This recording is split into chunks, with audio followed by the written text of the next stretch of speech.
Right, okay. So it starts in Texas, which is interesting. Well, yeah, I mean this is a bit north of Texas, but sod it. It will do. Or will it? No, maybe. God, this is going to be difficult.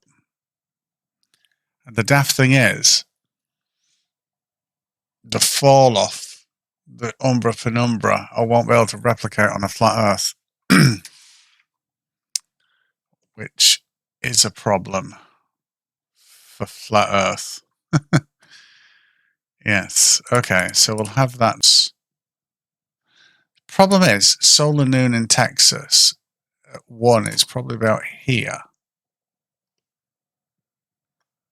So now we've got a problem because I can't have that starting there.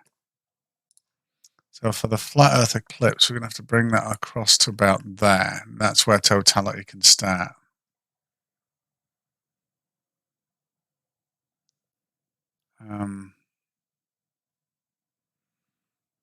Now, Witsit. Now, Witsit does promise to have a model in 2024 that explains everything. Just like 2023 Witsit said in 2023 you're going to have a model to explain everything, which followed on from 2022 Witsit saying, hey, I'm going to have a model to explain everything. Right. So this is where it starts. Now, the thing is, 3 hours later, this is going to be interesting. So 3 hours later, which is 3:40, 4:40. Oh, Jesus, no. How the frag? 4:40, 5:40. Holy shit. Yeah, I think I've got an issue here.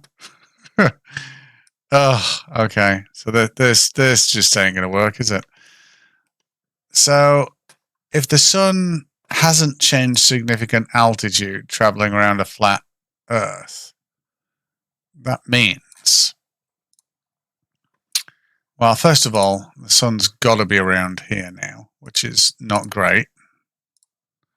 And the moon has got to be around here, which is also not great for taking the shadow all the way. Oh, Jesus. Yeah. Oh, dear. No, that's really bad.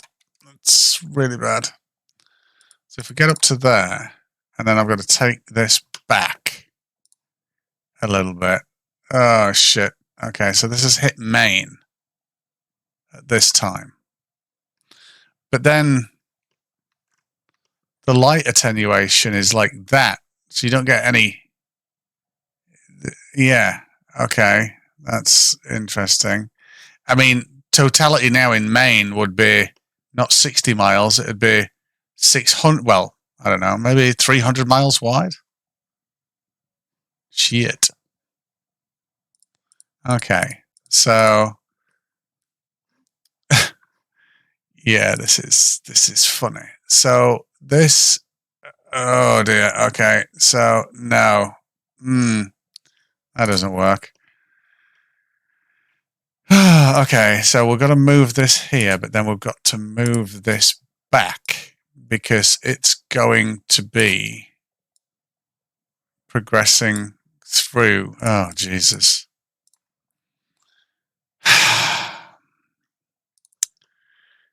Come on, flat earthers. Fucking adopt a better. Oh, there we go. We'll have that about there then. Jesus. This is. Why do you block comments?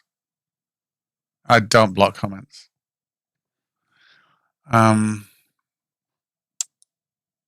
So that right, okay, so that goes there and then it needs to sweep up. Oh, Jesus. Okay, so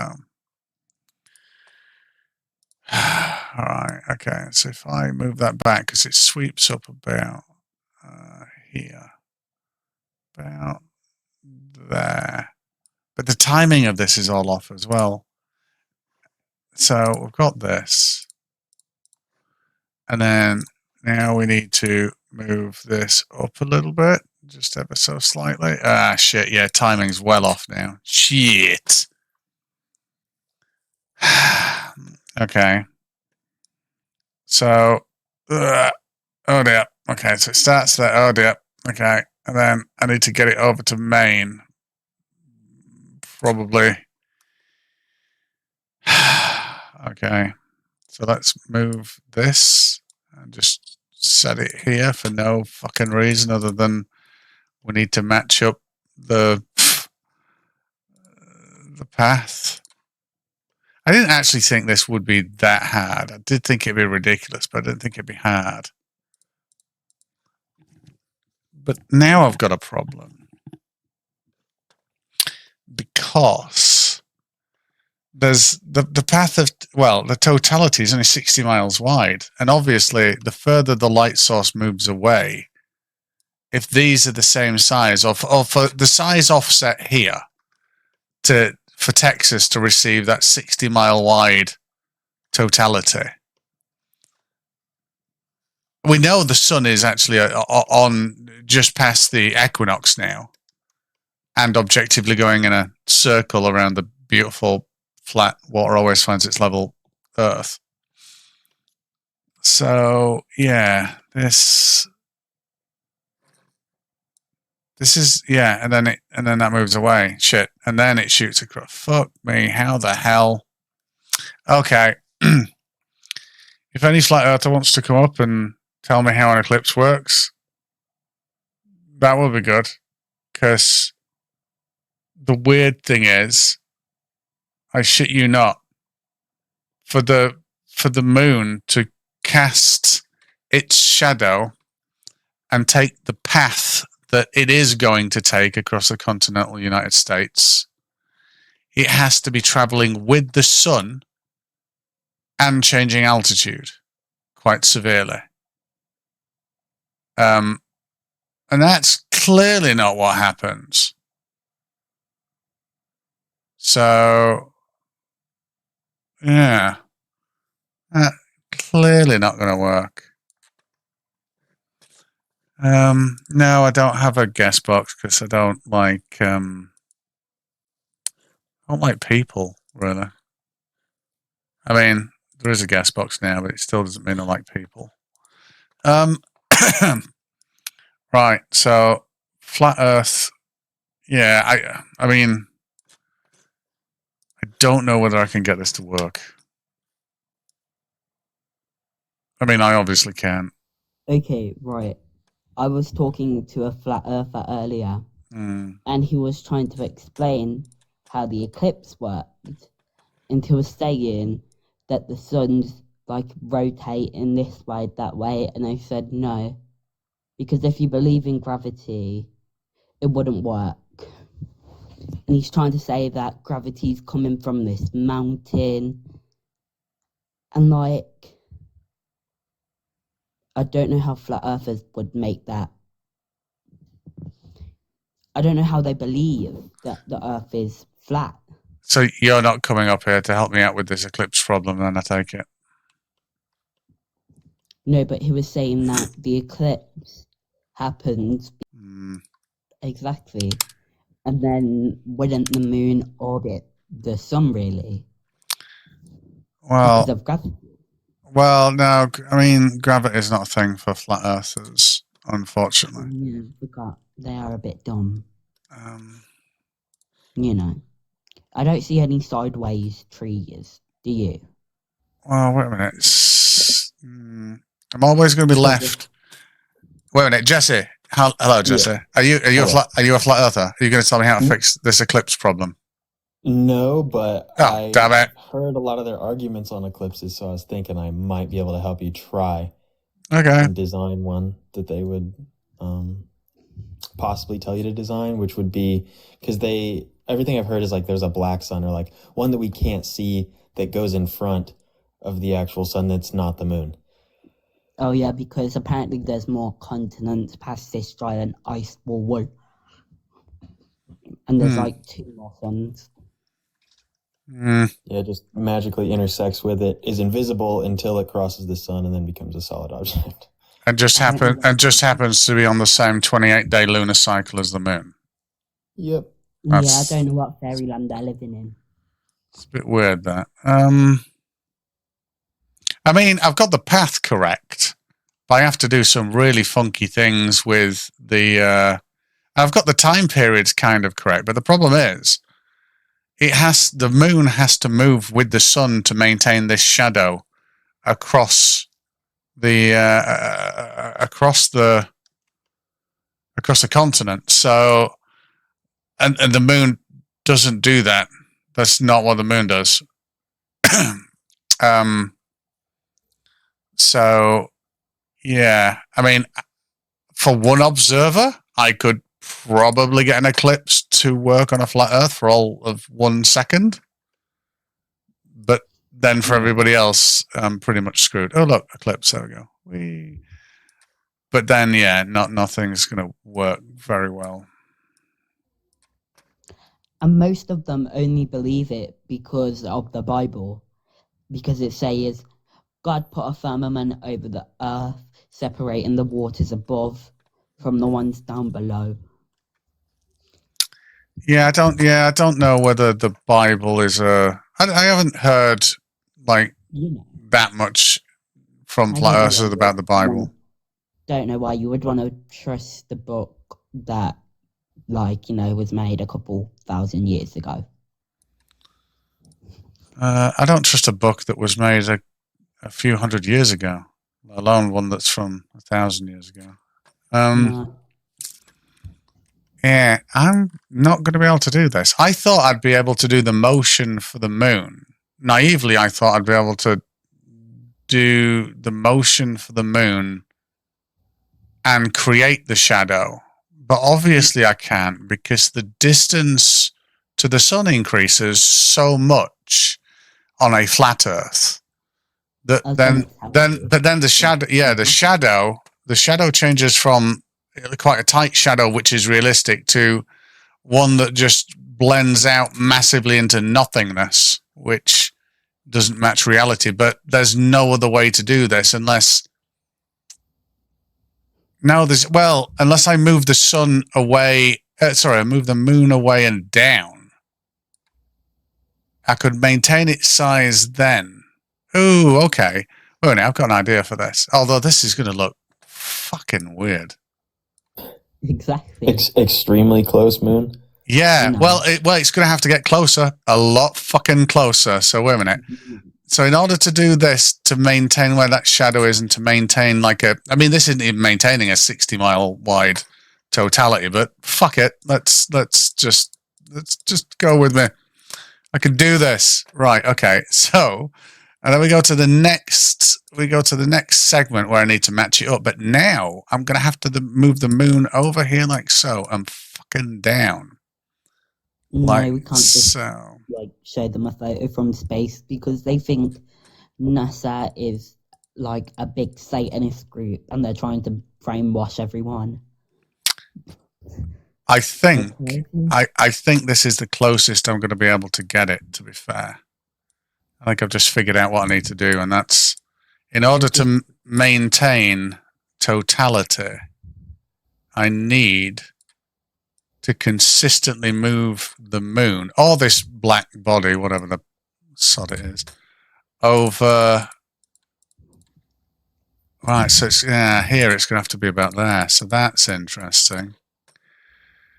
Oh my god. And then I need it all out and over Maine, New York. So, yeah, this is bad.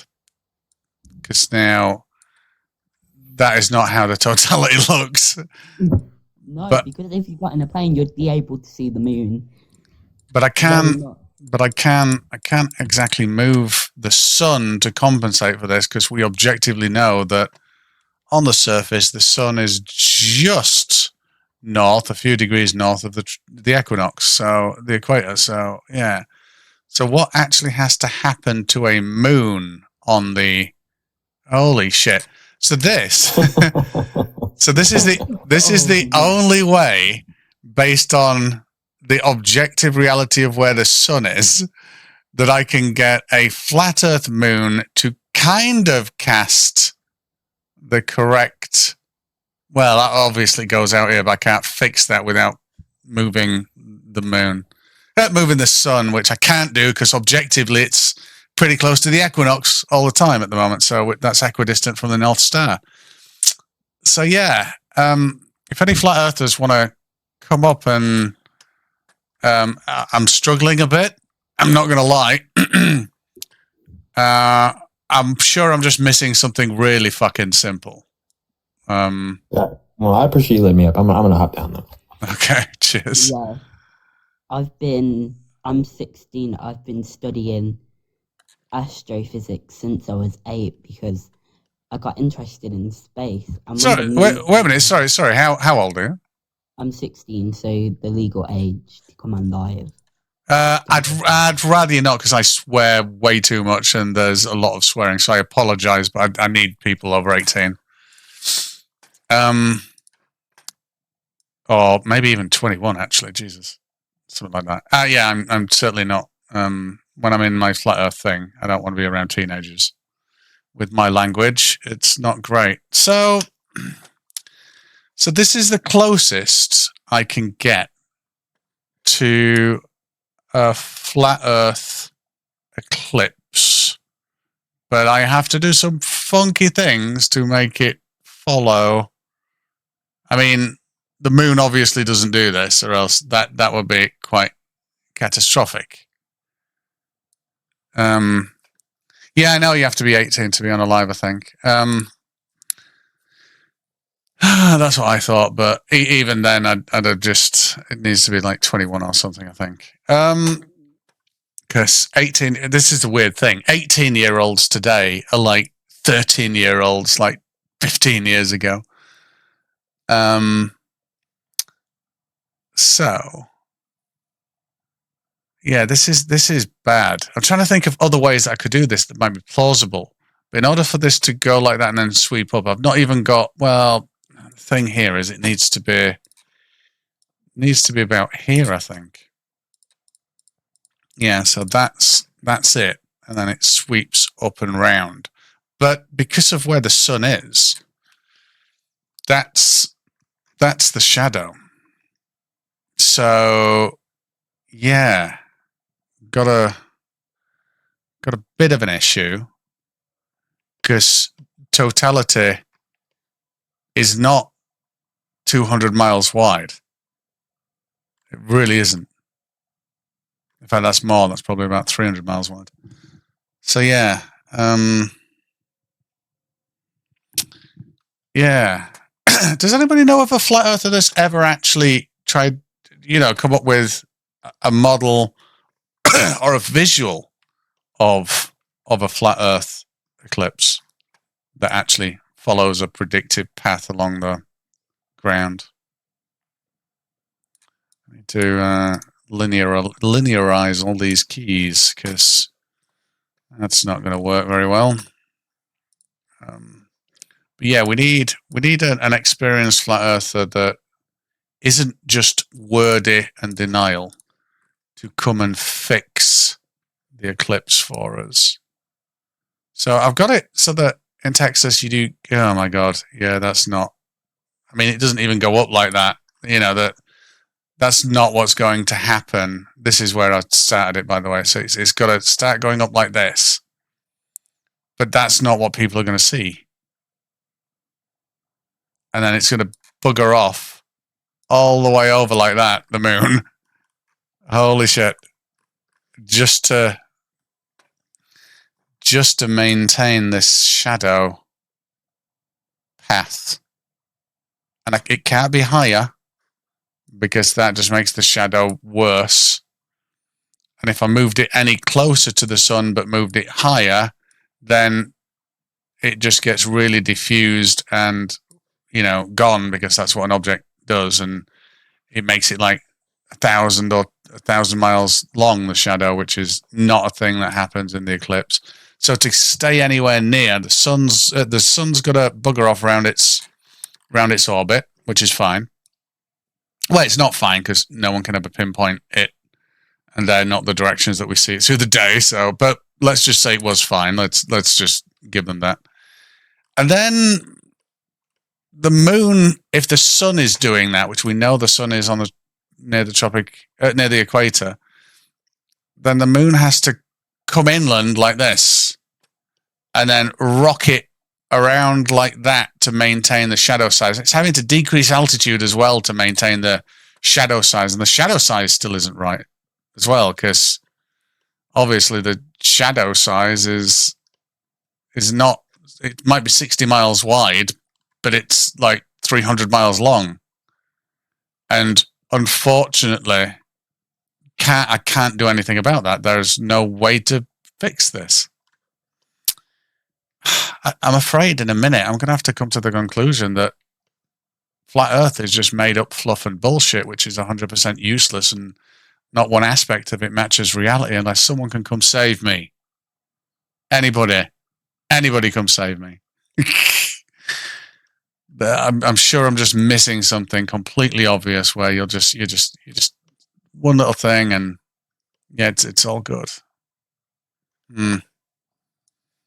I mean, Jesus. I mean, it's going to zip around this thing and have to decrease altitude and skirt along the United States.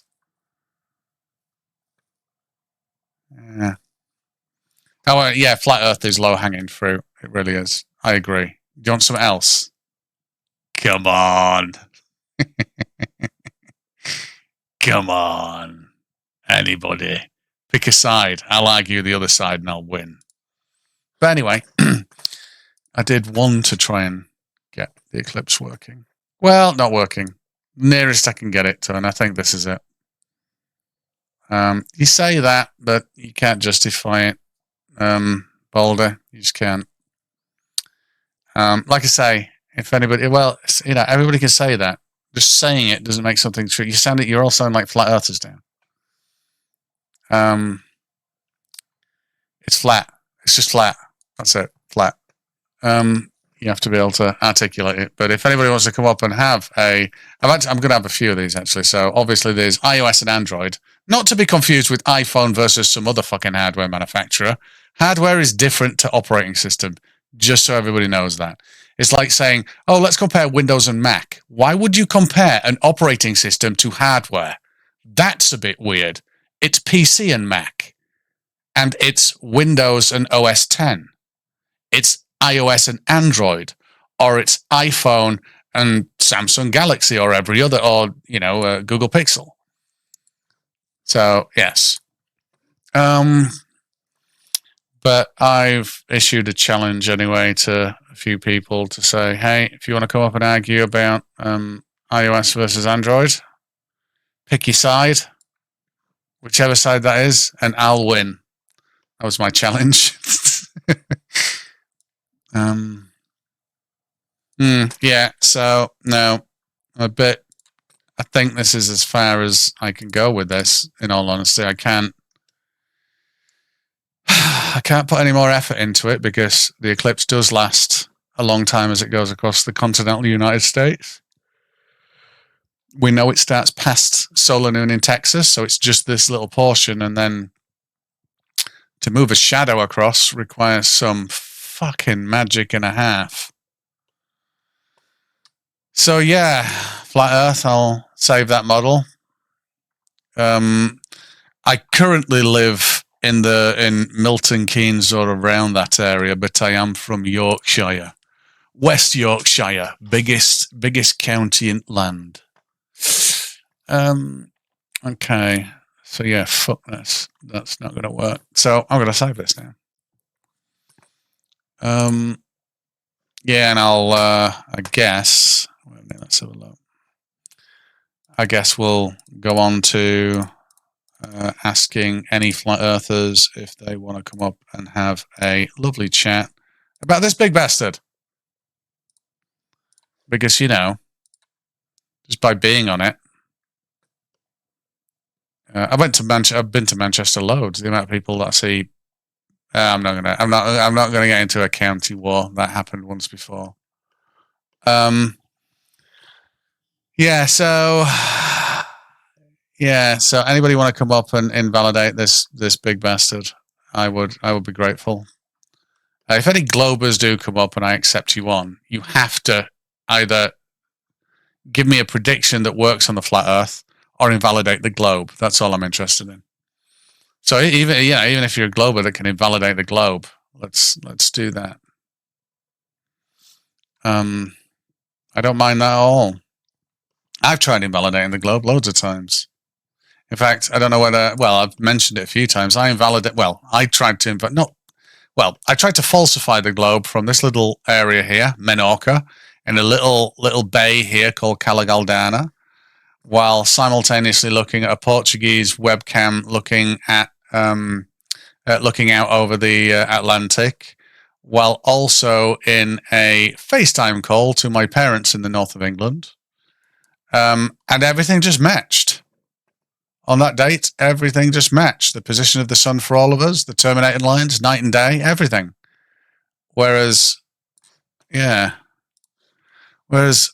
could never get it to work on a flat Earth. Good day, my kind gentlemen. Are you gonna tell? Are you a flat earther?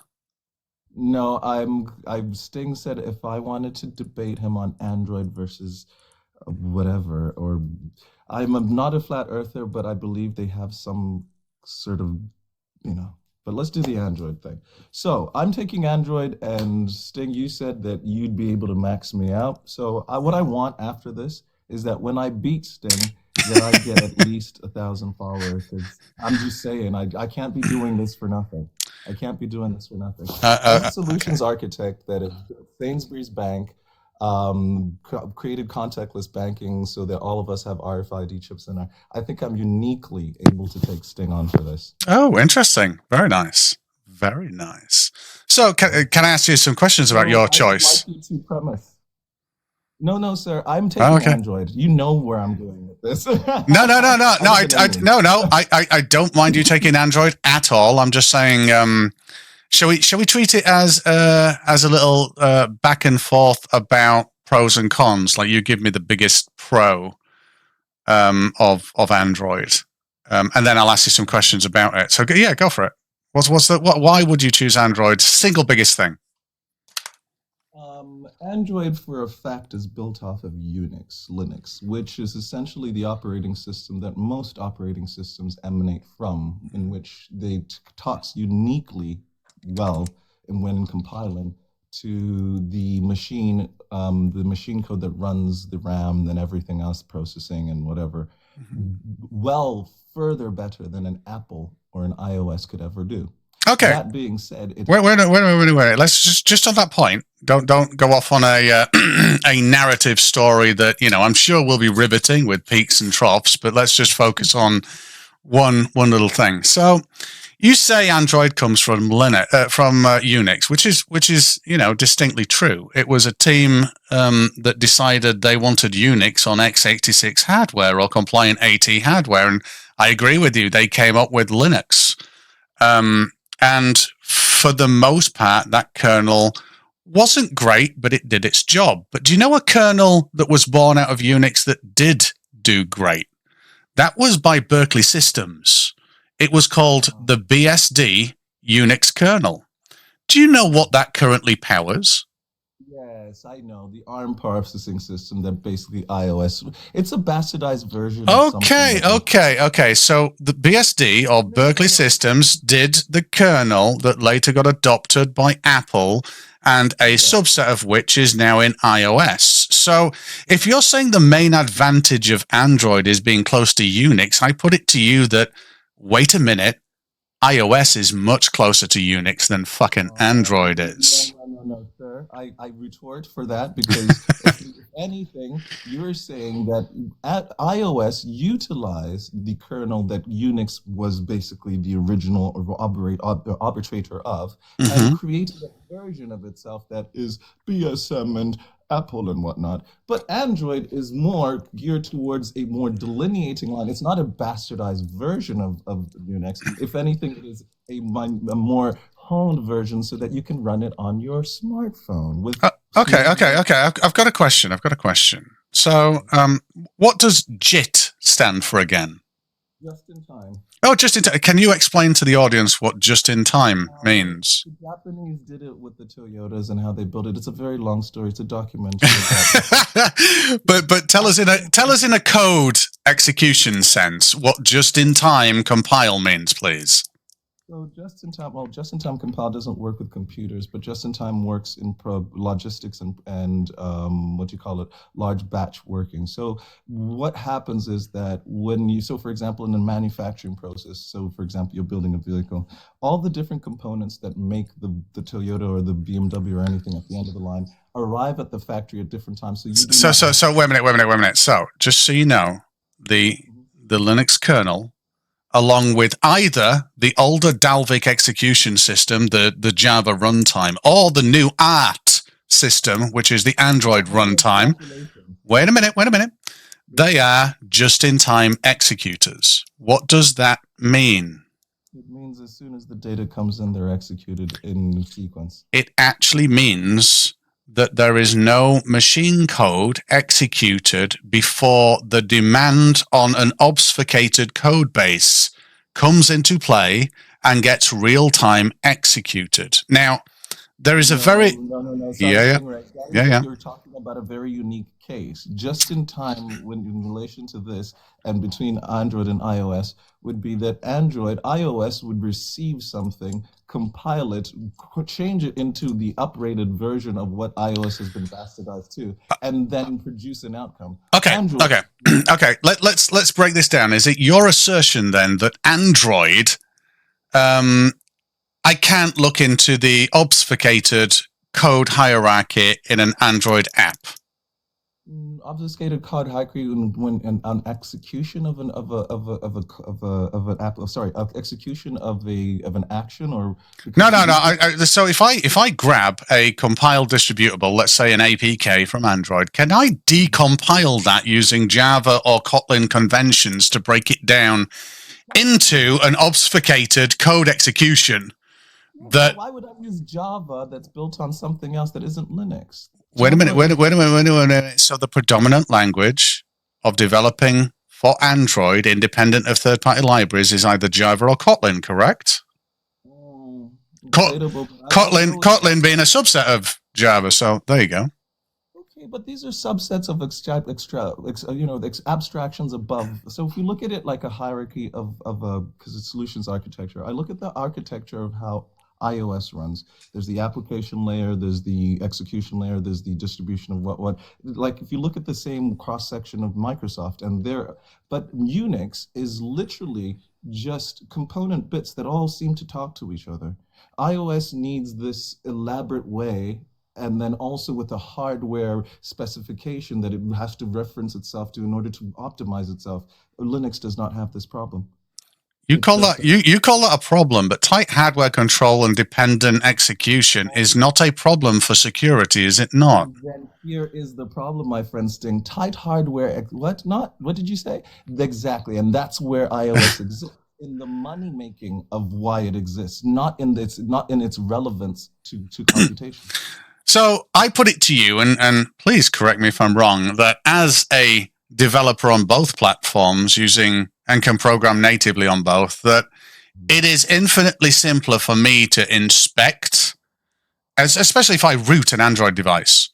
I can get access to pretty much everything that you want to execute on there, which is the very same reason why if you were developing a fintech app, you can't fucking store anything on the device, because I, as a layman that can decompile the APK, that can root the device, that can get access to the execution order inside the kernel and dump it out, I can read all of that. Do you want to know where... Wait a minute. Whoa. Do you want to know where I can't do that? Do you want to know where I can't do that? In the sandbox? Yes. There you go. On an iOS device. There you go. So if I'm... Wait a minute. So if I'm developing a very secure app, I'm probably best off doing it on iOS then, right? In quotation marks, very secure. So I'm going to give you an example here, and this is quite funny. My last distribution of mobile apps from an enterprise sense, I asked for I marked an inclusion of a background service and a background process that was supposed to be long running, which would mean I could run for a longer time without getting terminated by a kernel process. Yeah. Now, here's the thing. I submitted that to the Android Google Play Store. And do you know how many warnings I got since I wasn't actually using that service? Do you know how many warnings I got? Very many, because we lock down towards exactly what it locks on. What it Zero. So upon listing and distribution of a permission that I didn't need. Wait a minute. Listen. No, I'm saying this is on Android Google Play Store. They did not check my mistake. They didn't question it. They just said, yep, fuck it, abuse the users. Do you know what Apple did? So first of all, one of their automated checks flagged this up as a warning. And then after flagging it up as a warning, do you know what happens after that? A real person checks the fucking thing with my submission, contacts me and says, you need to sort this out. And they blocked that release. Do you know where that doesn't happen? On Android. They just let the whole fucking thing go. That is such a straw man argument, and I really, as an intellectual man as you are, because I know you've built satellite systems, and I know of what caliber you come from. I live in the UK too, but I would fathom to you, sir, that the stringentness that ISO, the iOS and Apple fallacy of an ecosystem that exists, oh my God, it's more secure, is literally to baby the human being into a false sense of security that they are covered. And they will tout this over and over again, meanwhile selling you a piece of hardware that is not at cost and does not run better than the competition, which is Android. Android might have its failings at informing the user about the platitudes and whatnot, but we have more apps. We have more control about how those apps work. I could rewrite my phone to literally at every time when I see Sting come up to open up, do this, do that. You can't do that on iOS. You have to write a whole program. You have to download their compiler software. You have to pay for a developer license. You have to. I mean, by the time you've even done anything, it's like you're really well and invested, and this is what iOS exists in this way of, well, if so many people like these iPhones and they look kind of cool. Okay, so let's just have a look at some mobile benchmarks, shall we? Oh, come on. So let's just interrogate. Oh, so much more performance for the money. At the bottom of the barrel, sir. No. I'm simply want to verify your claim. That's it. That's all I want to do. So, but unfortunately, in attempting to verify your claim, I've got a bit of a problem here. I actually looked at this list and thought, wait a minute. Oh, is this just an iOS list? Is that all this is? And then I scrolled down and I'm thinking, holy crap, wait a minute. I think this is just an iOS list. And then I got here and it's like, holy shit, no, it isn't. It's just that, wait a minute. Please, let me finish. I thought this was an iOS list and then I scrolled down. I'm there thinking, oh crap, I've gone to the wrong place. But then I found the Fold 5 underneath here. Wait for it. Underneath an A14 Bionic on an iPhone 12 that costs 1/5 of what that does. A bit weird, right? A bit weird. No. Please. Bit weird. Please, in very short sentences, explain to the audience what you're showing us, because I know what that is. They might not. Okay, so this is a Geekbench generalized score that goes through I believe about eight different testing scenarios, which have subset tests that include rasterization, transformer graphics, rendered display, fill rate, CPU, floating point calculations, loads of things. Can I summarize what that means in English? So, because I'm a solutions architect. So basically what it is how does the Apple ecosystem with their hardware best be able to hit all of those 10 points, which are basically cannibalizing or best utilizing lower level hardware, because the operating system it runs according to, it's optimizing the hardware. Android is universal. It's like Windows. You install it on something that has a thing and whatnot. So yeah, no. I agree with everything you just said there. However, do you think you want to retract your more performance kind of statement from before. It's minuscule frame rates that people don't even notice. So ladies and gentlemen, let's just zoom in on this so that we can absolutely see this. We have, in first place, wait a minute, give me a second, I was nearly done. We're premising it with a bad thing. Performance is what is noticeable to the user, yes? Or we're talking about performance as in if you're trying to run an operating system off of your phone.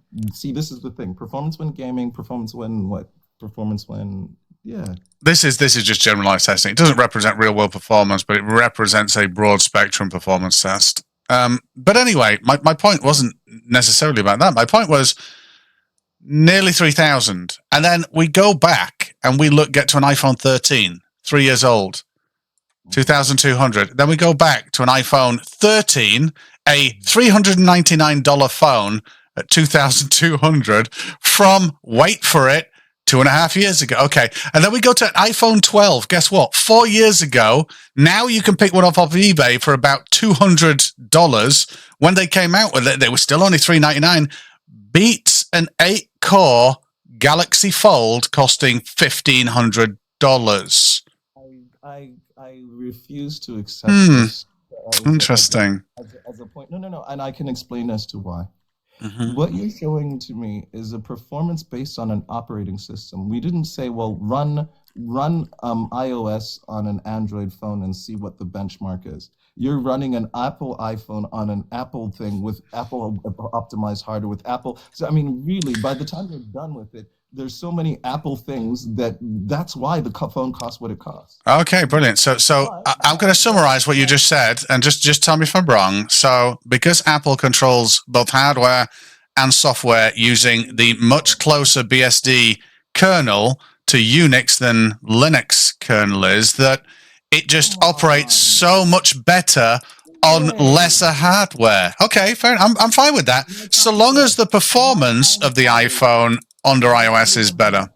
That's cool. Look, in 20. Oh, when are we looking for iPhone? 2010. So 2010. Oh, Galaxy S. Okay, in 2010. Galaxy S. We're looking for their flagship, right? Because that was their flagship. So we're looking the Android equivalent of our flagship. Yeah. I'll do it, won't it? I think the release date of this was not 2010. It was. Funny, those things, Apple doesn't run on anything other than an Apple phone, but an Android runs on a Huawei. I hate to break it to you, but I've run it on x86 hardware independent of the Apple ecosystem. So you're a developer, you're a smart guy. We're talking about the generic human beings and the populace here, not the smart, not the crazy people. Yes, but anyway, let's get back to the topic at hand. So the performance thing, I think, iOS on admittedly lesser hardware performs a hell of a lot better than Android, and I'm in agreement with you there. Price doesn't come into it because nobody pays for iOS or Android. The AOSP project is free, and Google distribute it with their add-ons for free. So there you go. That's another boon for us. That's another one for Android. No, it isn't. You can be a developer and you don't have to pay a fee to download the developer tools. You don't need the iOS compiler, whatnot, that you have to sign up for the developer something, and then you don't have to price it with their payment scheme that only goes through Apple. You can't use okay. Let's stop. Let's stick to that point. So my Android developer license is what, £60 one-off fee. Come on. Wait a minute. Whoa. That's for me to distribute. Let me finish. Please let me finish.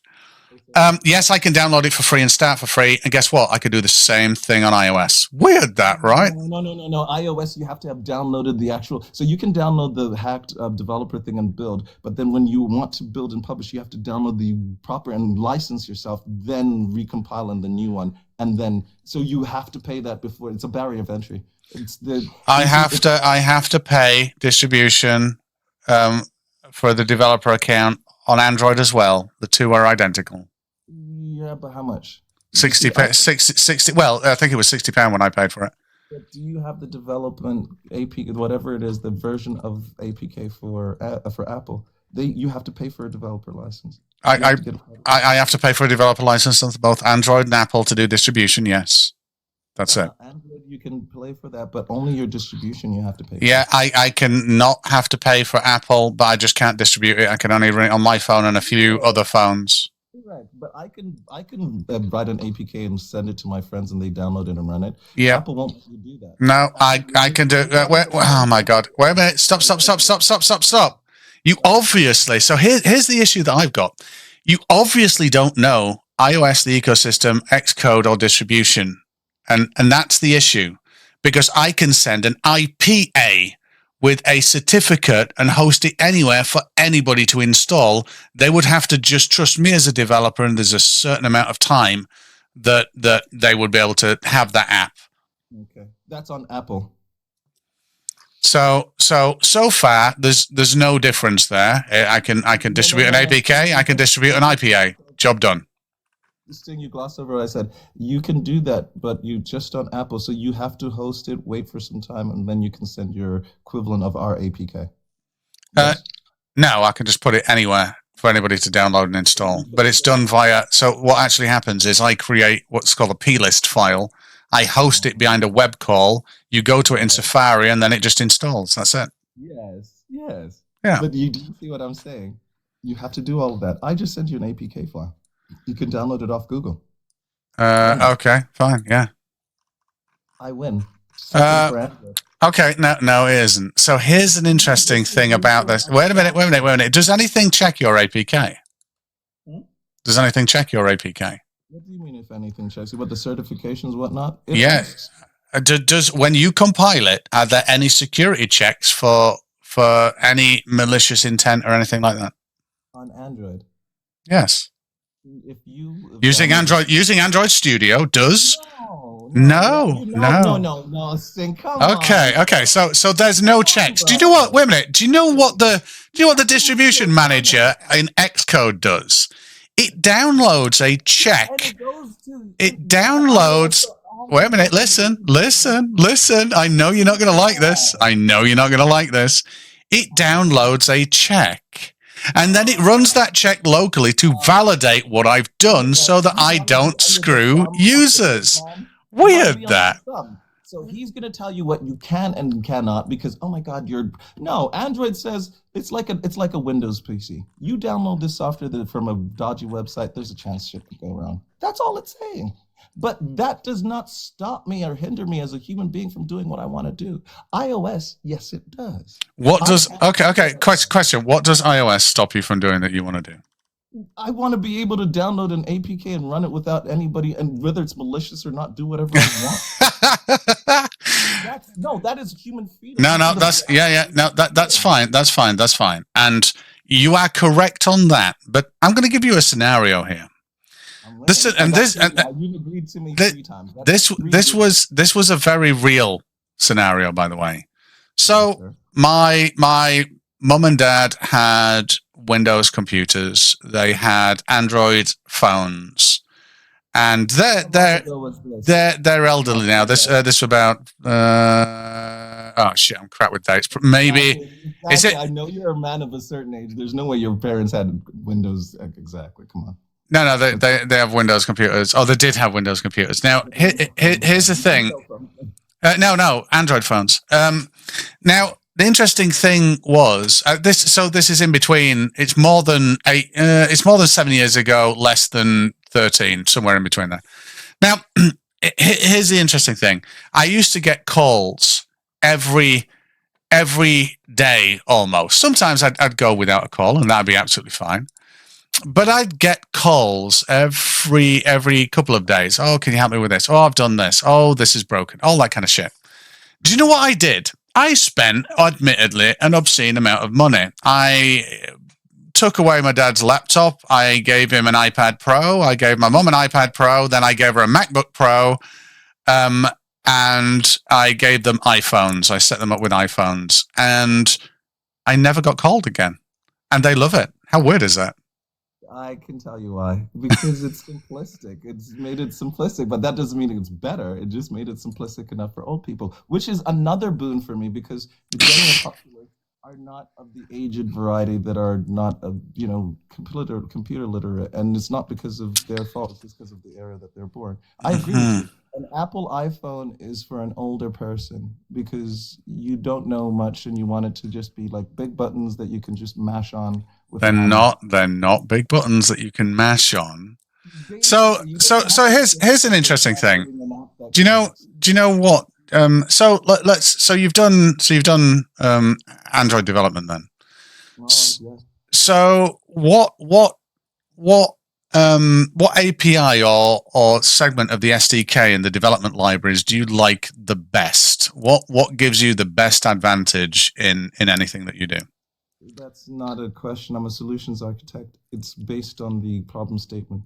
There's no best. It's the problem statement. Okay, so what is the most advantageous thing about the AOSP project that allows you to do what you do? The security protocols that it's like putting something in the cloud in AWS or something. You almost use the security protocols that everybody knows to be true, Google, whatnot, as your backup for your security and whatnot. Not that you're actually creating those functionalities, you're leveraging them. So I will go to AWS in order to leverage Big W, S2 stacks, expandable storage, ECS2s and whatnot. But then the security factors and whatnot, once what they have as security policies exceed what my clients' policies are, I simply just go this and I pass it through CSEC. That's it. But I don't create anything new unless required. Right. Okay. So basically, when I asked you what's a intrinsically good thing about what Android provides out of the AOSP or what Google provides in addition to the AOSP, you said AWS is cool. Do you want to hear my answer if you asked me what's good in iOS?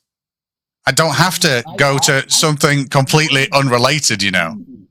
You said it. It's easy for my parents who are aged. No. I'm on about a very technical thing now, as in, what does the development environment and libraries give you? And you went to, allow you, and you went to AWS, something nothing to do with Android. Now, okay, go on. A curated security-based what? Because all the different libraries and everything have been curated for security protocols. Not to say that they are they're secure, but these are just the ones that have been curated. So you use them and you go, okay, great. But with Android, it's like, well, come up with your new one. Like that's why I love Unix and whatnot, even though I can't write sudo and whatnot. But that is literally right to your heart's content, and once it works, it works. Yeah, and we've already established that. Yes. Can I just say one thing before I get out of here? Don't go. Hey, so I'm a police officer here in the States. I will leave you with one thing. Okay. An Apple iPhone is the hardest to dump. It takes several days to dump it, and Apple gives you literally nothing. However, take an Android, for example. It takes 2 hours to dump a complete phone, and it gives us everything. Someone's phone's ringing. No, it's TikTok Live saying I need to solve this cat puzzle. But anyway, yes, no, I do know that, BC, and it's the same here in the UK. The encryption and safety protocols, along with anonymous safety that Apple affords its users in the iOS operating system, far outweigh the AOSP, which is open source that anybody has access to and much more open to malware. So I absolutely agree with you. Yes, law enforcement, when they want to break into criminal phones, my God, do they hope that they're Android phones? No, they hope that they're and Apple phones. let me just... They hope they're Yeah, Apple no, phones. wait a minute. Let him finish. No, Sting, you heard what he said. It's harder to dump an Apple phone than it is to an Android phone. If he's a law enforcement agency and it's easier for me to dump an Android phone, that means it's better to have an Android phone than no, that's not what he said. Okay, BC's here. BC, could you please interject for my older gentleman? I think you're confused. Apple iPhones give us nothing. Androids give us everything. Androids give us all the information that we need. How do you lie like that? Right. Okay. Thank you, BC. Thank you for that. No, So wait a minute. So VDub, back to this security issue again. So you cited that security is the best thing about Android. I pointed out. Wait a minute. I pointed out that just-in-time compile is incredibly insecure. I pointed out that both Java and Kotlin going through the Android runtime can be intercepted and deobfuscated so that I can read the fucking code. A police officer just came up here and wishes that all criminals... Wait a minute. A police officer just came up here and wishes that all criminals used Android phones. So no, we don't know who he is. So we have a slight issue here. And that's I'm going to ask one question, and I'm going to literally, this is the nail in the coffin. Okay. And I look forward to it. Go for it. Right. How much RAM processing power, anything, does it take to boot up Unix, Ubuntu, versus the shittiest version of iOS? Well, Ubuntu. Remember, iOS is the operating system that it's just dumbed down. Hardware is not a. Wait, stop. BC, did you want to say something else? Yeah, I just yeah, he said we don't know who he is, but I just want to prove without doxing myself really quick. Can I? I was being facetious. Don't worry. I would never. No. Yeah, no. He was only kidding, and he was trying to win an argument. He wasn't being serious. I could tell. It's all right. We do trust you. It's fine. As a person, I apologize. Yeah. It's all right. Thank you for the evidence, BC. I like it. Hey, you all have a good day. You too. Bye-bye. Do I have to prove I'm a solutions architect as well then? No. I can tell by your pretentious nature and your accent that you are. So here we go. So you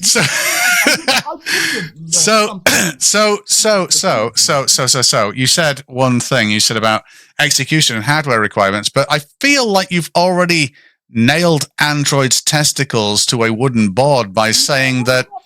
Listen. Let me finish my sentence. By saying that iOS runs on inferior hardware, but because they know it all, that's why the performance is better because of the tight integration, which means overall performance is better on iOS. But what was your question again? But then you see why Android is better, because it has distribution regardless of hardware. All iPhone 5s are all very much the same, except for maybe the Samsung, there you go, the Samsung chip that might be in that runs the screen. Oh, wow, isn't that funny? The Samsung that only does Android and, okay. Anyway, I'm just saying, oh, wow.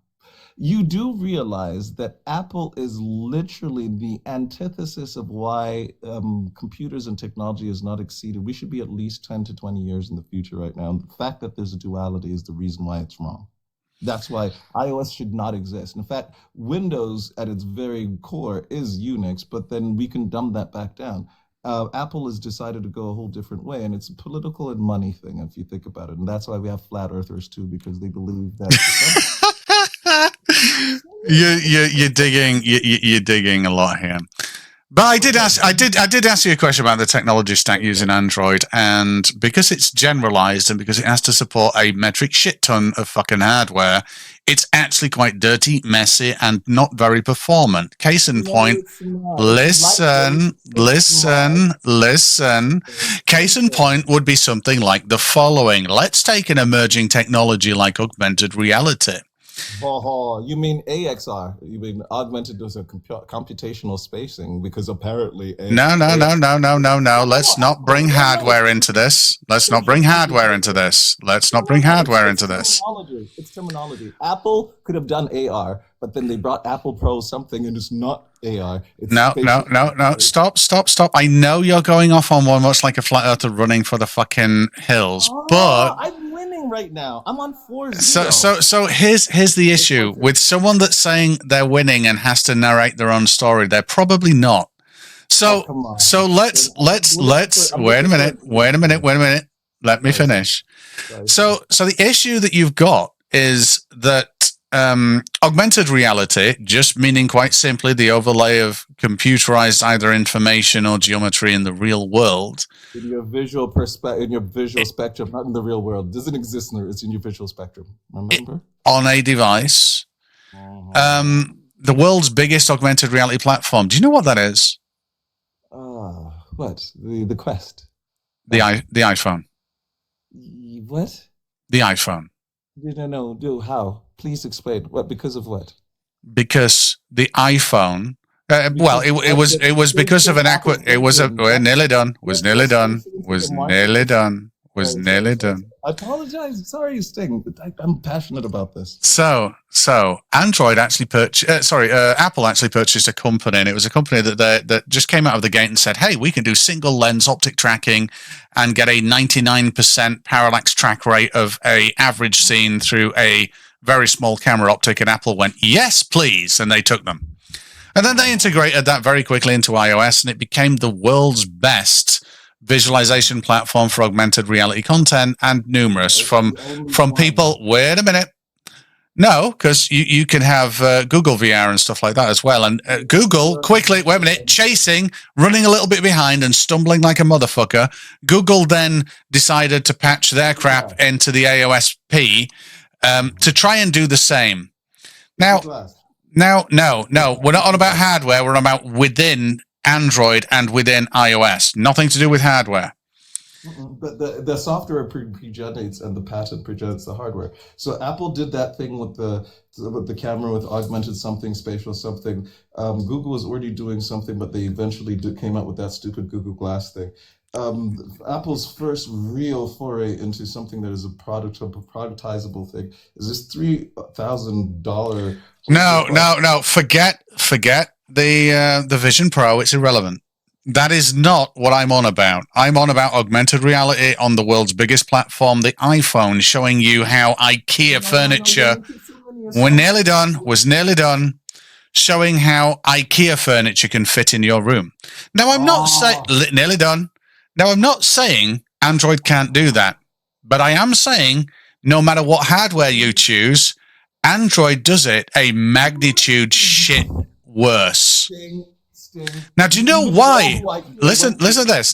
Do you know why Android does it really bad? What's his name? And they used something with LiDAR going through all the shop aisles in IKEA in order to plot furniture and whatnot in the store as data points. It's the reason why you can't necessarily go to an IKEA and go back the way you came. You have to go through this maze. Yes, that is not Android. That is borderline Unix. It is based on... Come on, dude. No. I'm on about on the device, looking through the camera, laying furniture in your room. Now, what iOS affords me is the world's nearly done. The world's best single lens parallax spatial awareness. I can get a point cloud from the SD. Nearly done. I can get a point cloud from a modest, shitty iPhone, and it will be deadly accurate. And it has color information as well. Now, here's an interesting thing. Guess what? You're moving on. Just say. I want to hear your interesting thing. Can I ask you a question, Sting? Mm-hmm. The point cloud that you can get is a physical limitation, not a softer one, is it? So the better the clarity of the vector object that you're looking at in order to identify points or no shadows and whatnot needs to resolve at a particular distance and lighting, right? No. So there's actually two. So there's actually two different ways that you can do it, and there's a hardware. Sorry, you tell me. That is you know better than I. Yeah. So I mean, on both Google and iOS, on Android and iOS, you have parallax tracking. So you just do a motion pixel map. So you basically analyze key points, which may or may not be based on either. You can do it on edge detection or luminance variance, and then you plot motion maps through a series of frames, commonly 3 frames. So you're on a 3-frame lag, and out of those, you then do a probability pass, and this is in both systems, by the way. But I'll tell you the advantage of the iOS one in a second. You're plotting movement of a 3D object. You're saying that iOS resolves this better than Android, and I'm saying to you, the only reason why iOS may or may not have done that better is because you have a camera lens that was being utilized at its best. Android is not built for one phone. It's built for any. No, I absolutely agree with you. So I 100% agree with you. You don't need to go on. So let's just summarize that to I'm going to tell you, I agree that if we get down to single purposes, the main disadvantage of Android is that it runs on too much fucking hardware, which means the lens distortion and the correction herein that is required, along with different focal lengths and fields of view and focus breathing on different hardware makes Android shit for doing that. And because of controlled, and because I've used it. I've used it. You said it in God's Queen English. Sorry, God bless the Queen. May she rest in peace. But look, you said that Android does not resolve for every other hub because it's distributed. It's not honed to a particular hardware. But Apple is better at it because obviously it's honed to every operating system of it is a version of the hardware that it takes advantage of. Awesome. Yeah. So which one do you want? The operating system that only works on one phone, or the operating system that I can download onto anyone? Add my little. Okay. So I don't know how many phones do I use at any one time? That's not the question. I can pick up a Huawei phone. Yes, it is. Now, put my Google details in, and it will be as if my Samsung phone that I'm talking to right now never even existed. You can't do that with the iPhone. You have to go plug it into a computer. You got to go do accounts. You got to do. Whoa. Okay. Wait. Whoa. Wait a minute. Whoa. Stop. Every time. Wait a minute. The only time I will interrupt you like that is when you say something just patently wrong. What do you mean it's patently wrong? So I can get 2 iPhones next. In fact, I actually did them while I was on a conference. Listen. Okay. No, you don't have to bring them together. So there's multiple ways. One is if I say, so I have an iCloud backup on every one of my devices, and around me right now, I've got loads. We're nearly done. I've got loads of devices around me right now, and what I could do is I can quite simply go get a device, a new one, sign in, and choose which backup from which device to restore, so I can make a new iPhone. The fucking iPad that I just had. Right. Okay. So wait a minute. Stop. Can you do that when you're down the road at Aldi? So you buy the phone at Aldi? Yes. 100% yes. Yes. 100% yes. 100% yes. 100% yes. Yes. 100%. Are you signing to Google or you're signing into iOS? I'm signing into an iCloud account. How do you sign into an iCloud account if you don't? It's a new device. Come on. Think about it. You are not I'm now saying you're not a solutions architect. How would anybody sign into a new device? By signing into a new device. So I go and pick up an Android phone, right? I go, it asks me for my Google thing. I give them my Gmail account, and it asks me for a password for something that it only knows that I know on other devices. When I go home, my laptop that was the main device will say, but is this one of them? But it wouldn't stop me from getting all my numbers. I literally could go to Kenya right now, Africa, pick up an Android device, sign into, Swally at whatever, vdub@gmail.com, and then download all my basic stuff. And there is no difference on iOS. You need to go to get to the iTunes store. No, you do not. So what are you signing by? You are signing into the phone on your iCloud account. Correct. So you have to have an iPhone that I'm going to download. There has to be iTunes. Then I'm going to sign into my iPhone. No. I just simply pick up the phone. I press the power button out of the box. It says, "Hey, do you want to sign in with an Apple account?" And I say, "Oh." For the Wi-Fi password or anything first, because Androids do. Well, it depends if it's got SIM in or not. If I want to connect to Wi-Fi, I can. I went to CEX, right? CEX, and I found a Z Flip, and I'm just at CEX right now, middle of Yorkshire, Leeds. Put in my user password. I can see all my emails that are on my phone that's stuck at home. Yeah. So the issue is, I'm uniquely I'll tell you what. Tell me the best thing about iOS. The best thing about iOS is that it makes money for its freaking goddamn investors. And Okay. From a user standpoint, tell me the best thing about iOS. Nothing. Absolutely not. Oh, sorry. I lie. You older parents, like my parents, your parents. So we don't have to do the whole fucking IT thing. I don't know why they think I'm an IT guy. Okay. But yeah. Okay. So, but anything intrinsic, as in an attribute of the operating system, not contextual use by a third party. Simplistic, easy for monkeys to press the buttons. It's like again. What you're doing is you're being derogatory. I'm saying, give me a positive. Give me a positive. I'm not being derogatory. I'm saying if you like to press buttons and not think how things work and how it knocks on and has an effect on your security or anything, then pick an Apple and let the company that is selling your data to Mark Zuckerberg and everybody else do it for you. Great. Yippee-ki-yay. So let me just get this straight. So you think a company like Apple that introduced for its users a "Don't Track Me" switch that cost that cost Facebook in the order of a few billion pounds because it suddenly blocked user data from going to the Facebook app. Do you think Google do that? Go on. Really? Do you think they do? Sting. I'd like to premise that question with a story. No. I think we've established for the audience that you don't know anything about iOS. No. I don't need to know anything about iOS. There you go. Do you know the difference between you and I? Wait a minute. I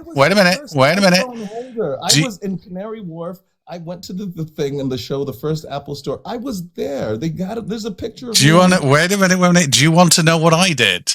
On day one of release, I ordered one and got it sent from the United States by a third party. And coincidentally, about 2 weeks later, 2 weeks later, I ran over it with a telehandler and bent it into a banana, but it still worked. But anyway, that's a cool story, and I've still got it. But anyway, no. The 13 Bitcoin that I threw away with the laptop. I'm so sad about it. But here's the thing. So I have developed apps on iOS natively. I have developed apps on Google natively. I've done enterprise software on both. I've used both as personal phones for more than 6 years each, at least. I installed and I got the first iPhone, but even before then, on a Windows HTC device, I installed Linux with the OP Mobile desktop, which would be later forked into the AOSP project. So I was very, very early at these. Now, the difference between you and I, listen. Oh, I'm shit. No, before then. Now, here's the interesting thing.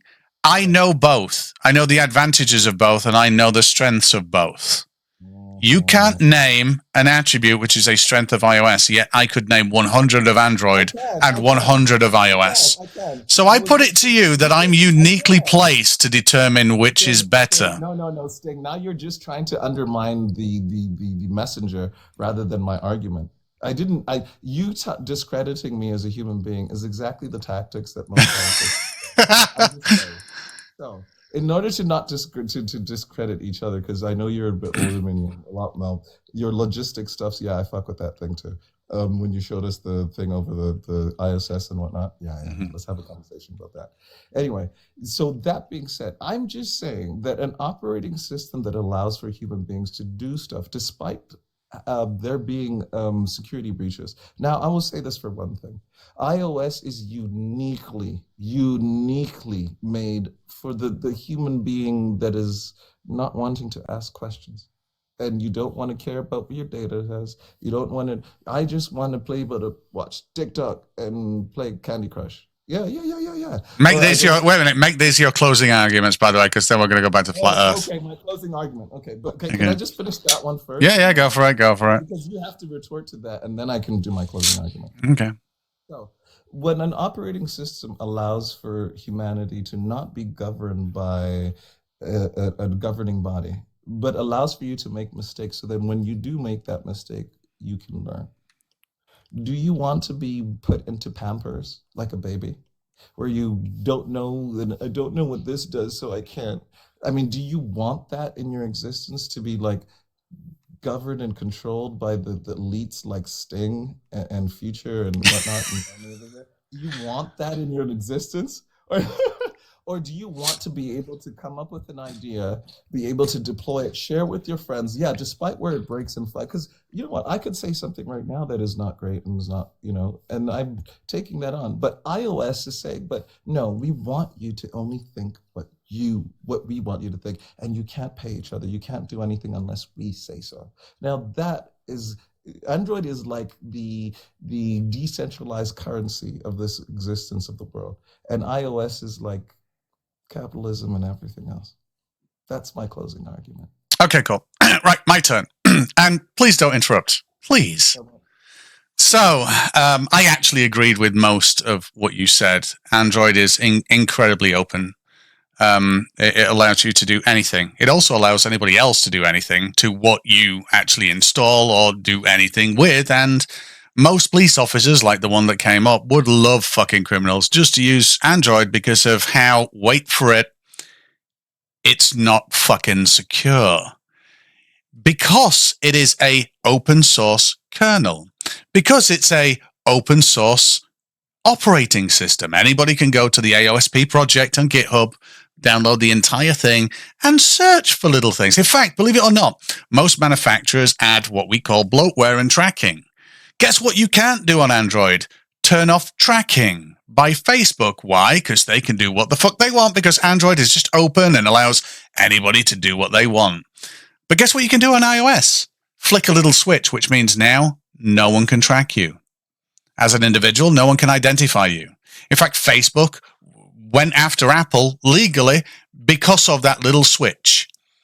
Now, Google doesn't give a shit. They do sell your data. In fact, believe it or not, here in the UK and the EU at the moment, EU are forcing Apple, or trying to force Apple to do so. Oh, actually, no, the UK are forcing Apple to do something. And that's de-encrypt or store encryption keys for iMessage and FaceTime. Why? Because no one can actually decode them or look into them. You can easily do that on Android because you can just fucking dump the entire code base, install root user, masquerade as someone, and get the fucking encryption keys. That's how secure that shit is. But Apple are fighting against the UK government right now to say, no, we're not going to store these keys and no one can look inside these messages. That's how insecure iOS is. No one can read it, as by the police officers saying they can't dump information from an iPhone. They can from an Android phone. So even on that, we're nearly done. So even on that premise alone, just security, and I'm not on about all the other things, like it runs better on lesser hardware. We get more performance out of it. It is a utility and appliance type design mechanism. So a camera on there focuses with LiDAR, laser focusing to get accurate distance. The whole thing comes together much like a washing machine washes your clothes. Granted, very simple, but does its job the best it can. And in every single thing on that iPhone that you tackle as a feature of that iPhone, it does it better than everybody else. Yes, because Apple control the hardware, but because of iOS being fucking advanced. And as a developer, I love it. One last retort. Oh my God. No, go on. Android, the hardware that Apple utilized to sell to all of you that are basically predominantly 90% of all Android phones. Sorry, say that again. The hardware Yep. that runs Apple phones. Yep. Are bought from whom? Used to be, not now. Android wins. It's okay, dude. It's okay, Stingray. I knew that when I picked Android that I'd win, because the only way you'd be able to win me was to take Android. And I'm an English gentleman as well. I went to Cambridge as well. I went to Oxford. I worked at Canary Wharf. I built some. I helped you with your logistic systems. If, by the way, you know the global distribution system for all flights tracking. It's the reason why flat Earth doesn't make sense to me, because I had to do trajectories and whatnot for flight paths and did a whole analysis about it. Yeah, but then when it comes to Android and Apple, if Apple didn't exist, we would be 20 years in the future as a whole race of humanity, because we'd all be singing the same song. But no, as a developer, I have to compile and learn the Apple, the BR, whatever version of what they implied for their ARM. Oh, wait. I'm just going to answer this. Helping flat earthers. VDub. I know VDub sounds like a flat earther, but I promise you it's not. No. Don't keep my flat name Earth out your goddamn mouth. Anyway. I'd love to have you in Yorkshire at some point. I need to take you to a pub and have a Yorkshire pudding. But you know what? You wouldn't believe it though, because as an Android consumer and a person that literally, I lived a couple of 100 yards away from the third person that. So there's Steve Wozniak, there's this guy, and then there's another person that comes from Rhodesia. Nobody knows that person. That person lived up the road, and we used to have conversations. And I asked him, why? Why would you move everything? And I was talking about where computers and everything was blue screens and black screens. We were doing DOS. We were doing that. I remember when, do you remember Lotus? The previous version of what Excel now is? That's the stuff that I grew up on, having to write a command line code to play Keen, not even Keen. It was Galaga or something. So you know novel netware and all that kind of bullshit as well, then. Oh, but this is all stuff that has been superseded with AI and AI. But anyway, B-Dub, thank you for the conversation. I'm not going to say there's a definitive winner here. The audience can decide that. But yes, thank you very much. Thank you very, very much for it. And if I'm ever back in my home county of Yorkshire, I shall contact you and hit you up for a beer. Stingray, could you please put a poll just so we could just see who? Because I'd really like. I'm a little bit narcissistic and conceited, so yeah. I did say I was going to win, and you agreed with more of my points than I did. I am willing to say, as a gentleman and as a scholar, you are astute and very well educated. I'm actually terribly educated, but okay, and that's how good that's how good your analysis skills are. But anyway, did you see what I did there? I don't know. How do I do a poll? Wait a minute. I don't know how to do a poll using Android using fucking Thingy Studio, TikTok Studio. This is bullshit. Android versus. Please put Android first because it's AND LMNOP. So yeah. Wait a minute. Yeah. Right. Anyway. Yeah. I shall do it in a second. Drop down, and I promise I'll do it. I'm going to try and get some flat earthers up here. Thank you for having me, dude. Thank you. No. Cheers. All right. Bye. Wait, how do I come out? I've got a poll. Right. Can rockets work in space? No, not that one. Right. Okay. So what is this one? Wait a minute. Oh, there's loads. Oh, wow. Holy crap. Has Riz won this argument? What? Okay. Let's fucking, this is weird. Okay. Android. Wait a minute. So I need to add another one of these. Add a question. Here we go. Who won? So this would be VDub, and then in brackets Android, or Stingray, and this would be iOS. And I would say, please don't vote with the phone in your pocket. Vote with the information that was actually disseminated. And I think the police information was the most stunning there, by the way. I really did like that. But I already knew that, police love Android phones. They absolutely do. And they despise iPhones because you can't get anything from them.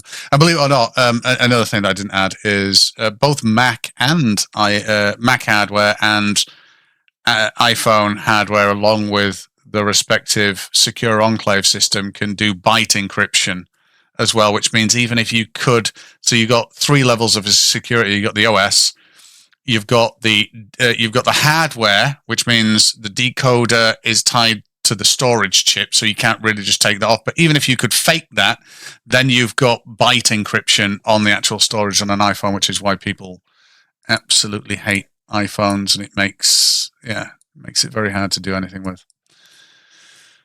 Yes, but anyway, that poll should be up, I think. Tell me if it's not. But anyway, if there's any flat earther out there that wants to come up and have a decent discussion about this big rotating ball of joy, that would be fantastic. Am I trying to sway votes? No, I'm not trying to sway votes. No, I'm fine. It's fine.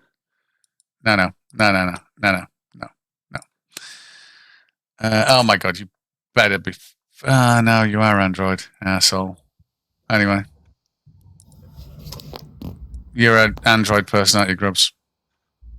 I don't know what you're talking about. Well, I mean, obviously, you know, Android is better than an Apple, but who am I to say? You know. Well. Considering you said the equivalent of, "Hey, this picture is better than this motor car," because Android is an operating system, Apple is a company. I'm just saying. But anyway. I mean, all I'm saying is I see a whole lot of Macintosh screens in the graveyard. You know what I mean? Wait a minute, Jody. Please, are you a flat earther, Jody? Please tell us you are. But I'm a flat earther. That's what I was coming here to tell you. Oh my God! Wait a minute! Whoa! Do you know? Can you help me with the eclipse? Well, as far as I'm concerned with the eclipse, I think it's by design. Oh. Some things are just not completely understood. Okay. Comes right down to it. Damn it. Okay. I wasn't a flat earther until a couple years ago. And it's like something just, I don't know, changed in my mind or something, the way I look at things, and certain things just that doesn't make sense when it comes right down to it. Like an eclipse. Well, the eclipse, because I mean, I've done a little research and whatever. The eclipse, to a point, it makes sense to me, but at the same time, believing what we believe, as far as the sun being 93 million miles away, the moon being 238,000 miles away, and how all that works. I don't know. It's hard to, I guess, explain or understand, because I'm not saying I know everything, but I believe there is a design behind it. Okay. And something we truly don't really understand how it works or why it works to a point, but I don't truly believe that the sun is 93 million miles away and the moon is 238,000 miles away. So I've got a question there. You said very importantly, I don't believe, right? So belief is independent to reality. We both agree to that, right? Exactly. Yeah. So now it doesn't come down to belief. It comes down to what we can demonstrate and measure within reality, right? It doesn't matter whether I believe the Earth is a globe or whether it's flat. That's independent to what it actually is, right? Yeah, but how do they come up with the 93 million miles? So wait a minute. Let's not mention 93 million miles at the moment.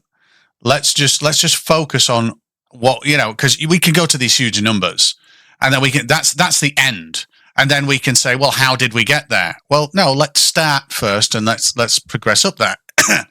So first of all, we can agree that objectively, if we stand at a certain time, so we've just gone past the equinox, right? Which means the sun objectively on the equator. If you were stood anywhere on the equator, oh, wait a minute. I think the poll just ended. Anyway, sorry, I just had to laugh. I'm not gonna gloat on that at all. But yes, thank you very much, audience. Anyway, Jody, yeah. So I forgot what we're saying now because that's tickle. So we're talking about the distance and whatever. Yeah. So here's the thing. We know that the sun, a week and a half ago, 2 weeks ago, if you were stood on the equator, on any of the land masses that actually intersect the equator, dead on this red line here that I've got on screen, that if you stood there at solar noon, the sun's going to be directly above you. You're going to cast no shadow on the ground, right? We can agree to that in reality. As far as I know, I haven't been to the equator, don't plan on going to the equator or nothing like that. So that's hearsay as far as I'm concerned. Okay, but would you say that it's in lieu of any other evidence, it's most probably true because people can do this and it's been recorded, right? And timeanddate.com would show this. They'd actually say that yes, if you stand here, A lot of things too, though. Yeah, I mean, it's common sense to a point. If something's directly above you or whatever, it's not going to cast a shadow unless it's to the side or whatever. I mean, that's just common sense with anything. But as far as like what you have on your screen here, this is all computer generated, animated, whatever. Yep. Where do you get all this info from? What you're using and how you're using it and whatever? I mean, where does that all come from? All right, so I create this. So so everything everything's here that I create. But here's an important thing. Do you think using geometry, so spatial stuff like X, Y, and Z, or height, width, and depth, along with perspective, that we can sort of like get predictions from geometry to measure against the real world? Do you think that's possible? To a point, but like you said, predictions. It's predictions. Yeah, predictions. That's all it is a prediction. Yeah. I mean, certain things with math, I sucked at math. No. Oh, wait a minute. Sorry, yeah.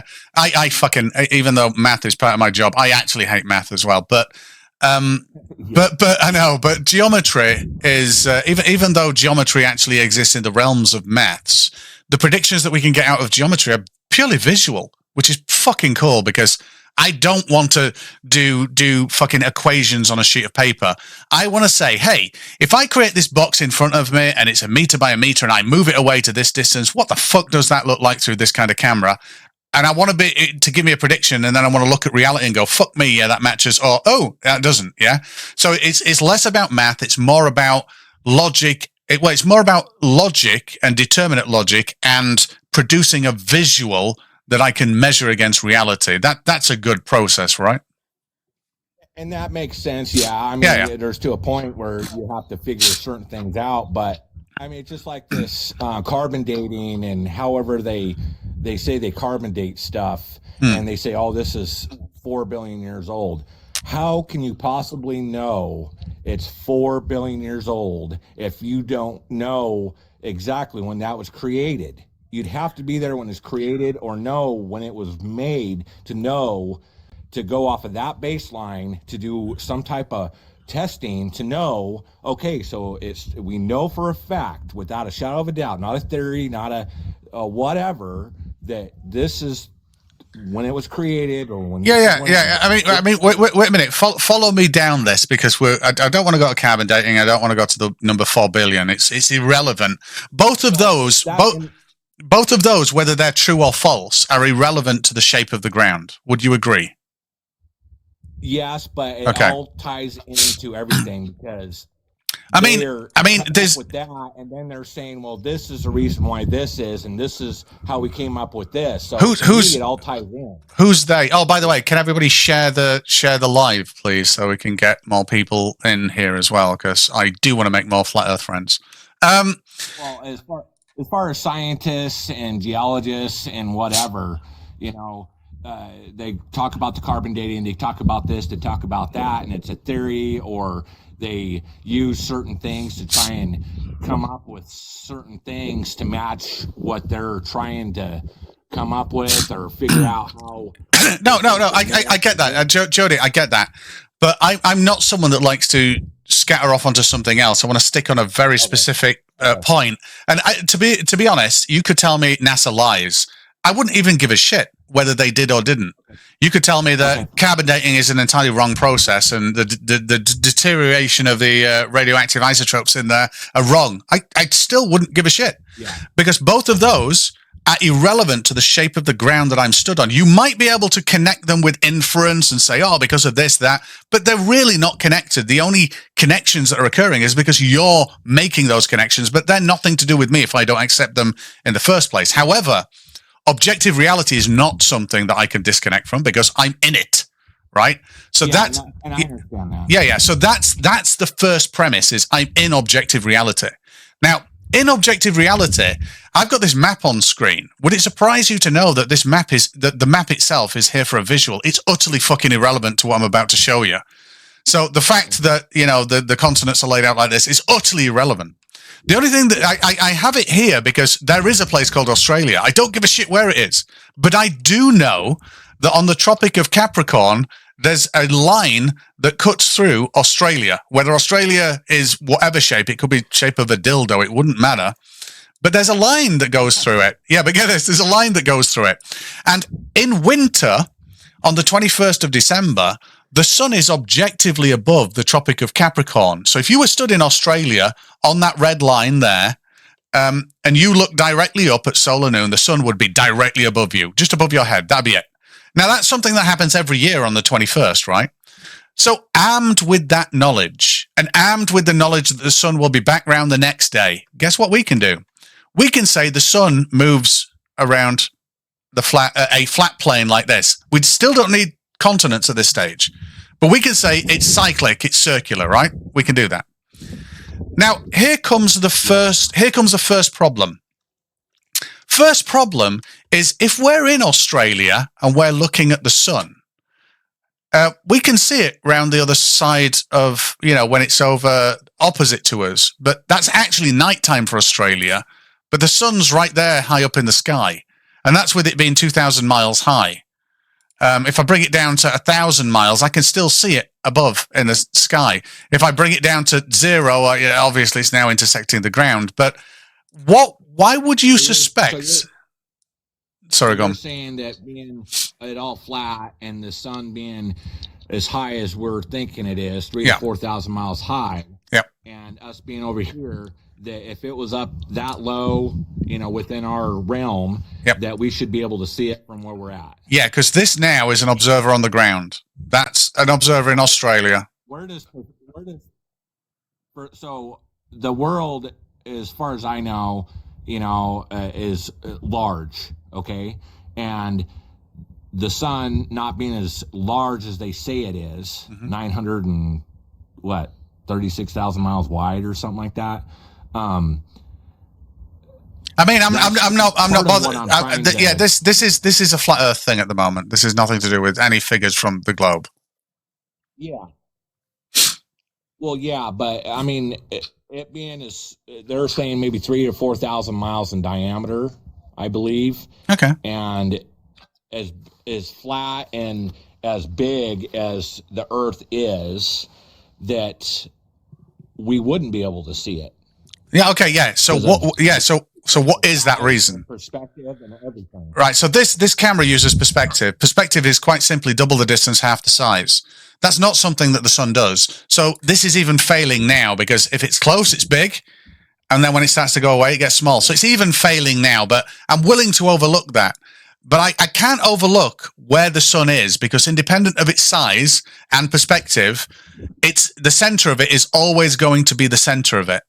So it doesn't matter how big it is, the center is the center. And it doesn't matter how far away it is, the center is the center. Why can I not see the sun in Australian nighttime since it's just there? I mean, that's a good question. But like in my mind, you know, I think it's by design, and however it works. I've seen, not that you can believe everything you see on TikTok or YouTube or whatever, but these people up in airplanes flying, and they actually take a video of the sun that looks like it's probably a couple miles away. Within the clouds. Yeah. So okay. So let's think about that statement. Let's just focus on that statement. Then we'll get back to the flat Earth one. But that statement that you've just said, is the sun hot? I would think so because we get heat from it. God, yeah. So you're saying that it's in the middle of water vapor, and it's just sitting nicely. Yeah.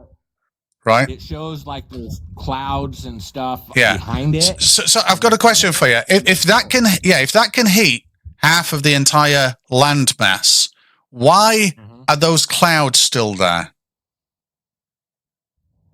That's a good question. It is. Now, can I show you something of why those clouds look like that? Okay. Yeah, give me a second. I shall just pull it up because I've got lots of examples for all of this stuff. So let's just have a look. I think it's sun clouds. Let me have a look. Yeah, there we go. So let me just swap to this little thing. Can you see my screen now? Yeah. Yeah, so I've got a Boeing 787 Dreamliner here. I've got some clouds in the distance, and they are very far in the distance. These are the clouds. I'm just going to go up to them if you're looking at the bottom display. They're actually volumetric clouds, so this is simulating what clouds would be. I know they look square. I promise you they won't be square. This is just a volume simulation. And then over there, I've got a distant object. We'll call that the sun. It's nowhere near the clouds. Now, here, I'm looking at this aircraft through a camera, and we're looking at this kind of view. That's what this top view is. Now, if I go back, I'm going to show you that the sun is not going to move, but I'm going to put it in the middle of those clouds. So that's where the sun is, and I'm just going to render this here and do a calculation, a ray tracing calculation, yeah? Now, let me turn that off. Now, can you see the sun looks like it's kind of in those clouds? Yeah. Right, I can bring it forward as well, but not by moving it. I can bring it forward by increasing the intensity. Now, let me increase the intensity tenfold and see where it ends up. Now, it's going to take a while, but that light is burning through those clouds, but I've not moved that sun. Now, the reason why is those clouds are not solid. They're particulates, which means a bright enough light source, much like cotton wool, you could have a laser shone into cotton wool and look from the opposite side and think that there's a red thing in the middle of the cotton wool. You absolutely could do that. That's no different to the sun that I'm showing you right now.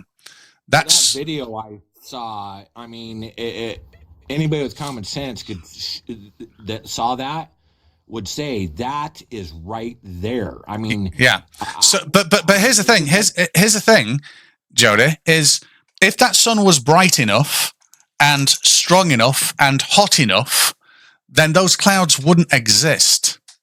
Because if you've ever seen time lapses of clouds and stuff with pressure differentials, a surefire way to kill the clouds is shine a metric shit ton of sunlight on them, and they start to deteriorate depending on what they are, like rain clouds or anything like that. Now, water vapor, yeah. Yeah. Now, so having it that close to water vapor, if that can heat half of the planet or half of the land, having it in the middle of water vapor, that would just instantaneously burst to steam. Now, I've just showed you I've not moved. The sun here is still away from those clouds, yet I've seemingly got it further into the clouds just by changing its intensity. Just like a laser shining into cotton wool would do the same thing. So we've got two problems here. I can show you that a faraway source, in reality with a cotton bud and a laser, can do it. I can show you that a light simulation on a computer using volumetrics can do it. And we can logically deduce that something that hot with that much energy in the middle of water vapor would just vaporize the water into steam instantly, and it would just there'd be nothing there. There'd just be the sun. So that's a bit of a problem. So I wouldn't go too much on this, because this sun is punching through. It looks like these clouds are wrapping around it, but they're not. It's miles away. Do you want to see what it would look like if I moved this sun into the clouds? Okay. Wait a minute, let's do this. Let's move this right up here and move it. It's still behind at the moment, but I'm moving it into the clouds now. This is now in those clouds. Can you see a difference? Yeah. Yeah, that's because and I can't have reactive volumetrics here, but I guarantee you there would be no clouds there if this was the case. So I wouldn't go too much on that, to be fair. Like I said, it's not like you can believe everything. There's so much CGI in the world right now, and AI and whatever, that they can make anything look like whatever. Oh yeah, and it's gonna become harder as well in the next couple of years as well to determine reality. It's like and as far as the moon, does the moon give its own light, or does the sun give it the light? Oh, sun definitely, because what you can do is you can hold up a ping pong ball in daytime when the moon's in your daytime, and you can actually see that the ping pong ball is lit exactly like the moon. So unless that moon can suddenly transpose its light to the ping pong ball to say, hey, look, I'm self-illuminating, but I'm also going to self-illuminate that ping pong ball in the same way, then no, it's definitely the sun. Then how come we can see the moon in the daylight? That's another question. Because the moon takes a 28-day lunar cycle, and we rotate once. At some point, we're going to see the moon in the sky, absolutely, on a globe. Now, on a flat Earth, I don't know why we can't see the moon all the time in the sky. That's another problem.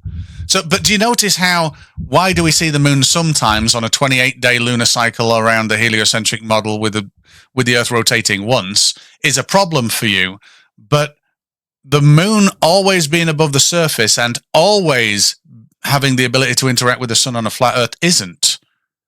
So my question is, why don't we see the moon 100% of the time on a flat Earth? So you've got to be careful of bias, right? Well, and that's, yeah. And I'm going to give you that. I mean, I'm going to try to be a logical guy and whatever. Yeah. Some of that stuff does not make sense. At all. Can I show you this though? Because most flat earthers will say the sun goes away and therefore you can't see it. And I'm kind of all right with that premise. It doesn't make any sense, but I'm actually, I grant that premise most of the time. But what I want to show you here is something interesting. There's a few locations in Australia that are interesting. So first of all, I'm going to show you flight paths. I'm going to show you sundials, and then I'm going to show you a logical inconsistency of flat Earth. So the first logical inconsistency that we get is there's a little town here called Brisbane on the east coast of Australia. It's a little bit south of the Tropic of Capricorn. Now, on the 21st of December, and this all takes place on a singular day, on the 21st of December, they get 13 and a half hours of daytime. That's horizon to horizon sun. That's not including twilight. That's just daytime, which is fucking cool. And that's normally the shortest day of the year, too. Longest day for them, shortest day for us. Okay. Yeah. So it's the sun is objectively above the Tropic of Capricorn, which is the closest it can get to Brisbane ever on a flat Earth, by the way, which is why their day length has increased to 13 and a half hours. But if you logically think about this now, that means you can see the sun on this yellow line, which is the Tropic of Capricorn, for more than half of the circle. So that means sunrise would have to be about here, which is where the sun is, this part here, because you can see it for more than a little bit more than a quarter away from you and a quarter past you if you're going to see it for 13 and a half hours if it takes 24 hours to go round.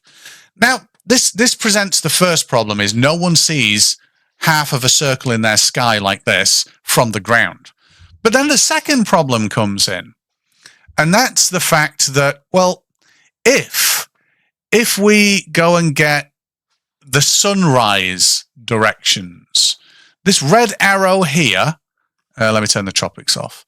This red arrow here points to the flat Earth sun, which is about 6 hours and 45 minutes before solar noon, which is when the sun would rise. Except this white arrow here actually points to the direction that the sun does rise. Do you notice something weird about this? Not only are these two different directions, this white arrow is pointing to a sun that is below the Tropic of Capricorn, which can't happen on a flat, stationary, motionless water always finds its level plane. So we've got a few contradictions here already, but that's not the only problem. So let me point out another one to you. As this sun comes past, and we can see it for 13 and a half hours on a flat Earth, and Brisbane being the closest it can be to the Tropic of Capricorn, if we go 1,000 or so miles further south, you would think that because we're now further away from the sun and, the sun being able to get to us, you would think that the day shortened. Yeah. It doesn't. It got a lot longer. So here in Brisbane, we had 13 and a half hours. In Hobart, Tasmania, on that very same day, the 21st, and you can verify this, we have 16 hours horizon to horizon sun. And if you watch a show called Whale Wars, when they sail down here, 18 hours horizon to horizon sun. So now we've got another logical inconsistency, along with, let's just add another one here. This is Finland. And I'm not going to try and pronounce this town in Finland, by the way. It's just got loads of random letters and stuff in it. But they're predominantly closer to the paths of the sun than Hobart is, except on that very same day, they only get 4 hours and 20 minutes of direct sunlight, horizon to horizon. So that's the issue. So this is logically inconsistent. Yeah, but doesn't that deal with like circumference though? The wide, because if you're out there towards the end, heading south, it's going to take longer for it to go around, right? Compared to in the center. Well, no. We're talking about one day. This is all one day. I've not left the 21st of December yet. This is one 24-hour period. This all occurs in one day.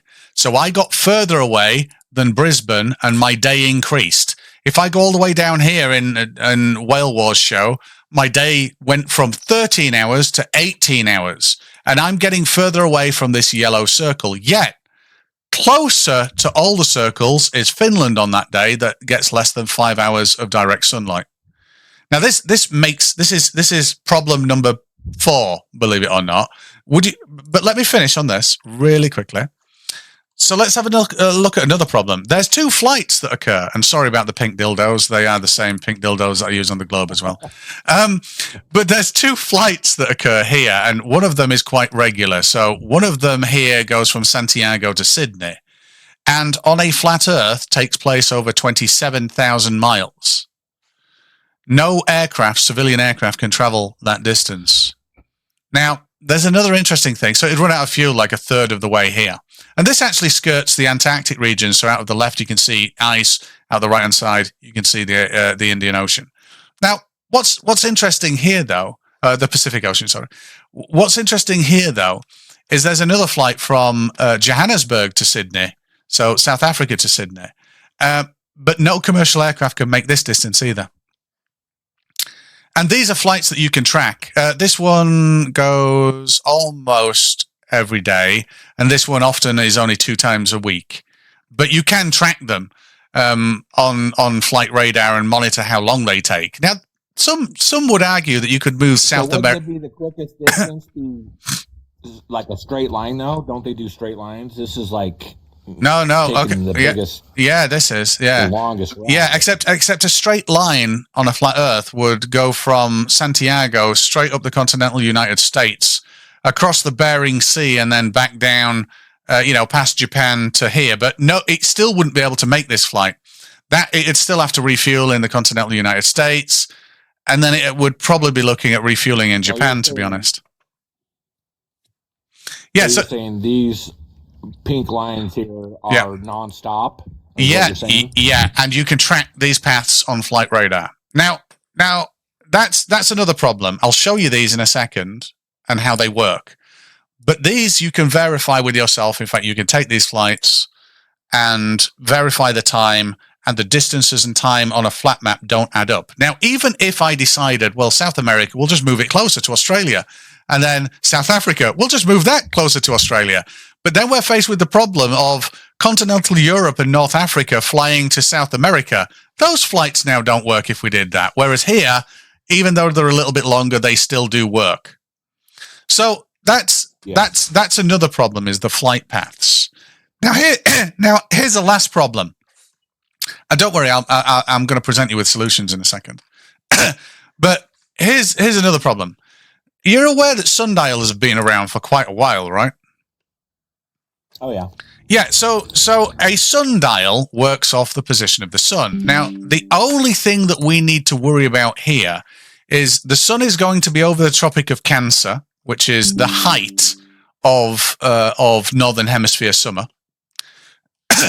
And that sundials existed in Egypt a long time ago. That's all we need to do now. Yeah. So here's a question. So imagine the circuit of the sun, which is tighter around the Northern Hemisphere right now in summer. Imagine this is a NASCAR race, yeah? And you're sat in Egypt, which is this little place here.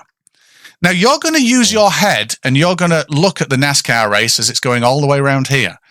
Your head's going to turn fastest, even these are going at 200 miles an hour consistently. Your head's going to turn fastest when they come past you, when you're sat next to the track, right? They're going to come past and go, wow, and your head's going to jam as they come past. But then you'll be able to turn slowly as they're going away again. That principle is no different because of the proximity of the sun to Cairo, Egypt. It's always going to move faster coming past you when it's closer. That's just the way it is. Would it surprise you to know that every sundial throughout all of history has been designed with the opposite thing in mind? So rather than have the hours spread out at solar noon because the shadow's moving the fastest, they actually compress around solar noon and they spread out towards the extents. So at 6 in the evening, 6 in the morning, they're really spread out, and then they compress around solar noon. But that's the opposite to how they'd have to be on a flat Earth. So no sundial that has ever been discovered works on a flat Earth. Now, if we look at this, I'll demonstrate this to you now. I'm just going to cast shadow. Now, what's amazing with this is I'm just dividing the orbit of the sun into 24 segments that represent each hour, right? So at 6 o'clock, so I can now move it forward 1/24th of an entire day. So 1 hour, basically. So I go to 1446. So this is 1 hour, 1446. Can you see that's not quite an hour? Which is a bit weird, but we might get there in a second. So I'll move it to 7, and now I'll move it forward another hour. So 15, 16. So I've moved it forward an hour, and now I've got slightly more than an hour. That's a bit of a problem. Do you know what's worse? Is when I go to 10 o'clock, yeah, I'll go to 10 o'clock. Now I'm going to move it 1 hour and 1 hour only, and that is 1 hour on a flat Earth. So I went from 10 o'clock to 1:15 just by the sun doing 1/24th around this circuit. None of these sundials that have existed through history work on a flat Earth. They never could, and they never will. Now, would you like to see where everything that I just showed you works?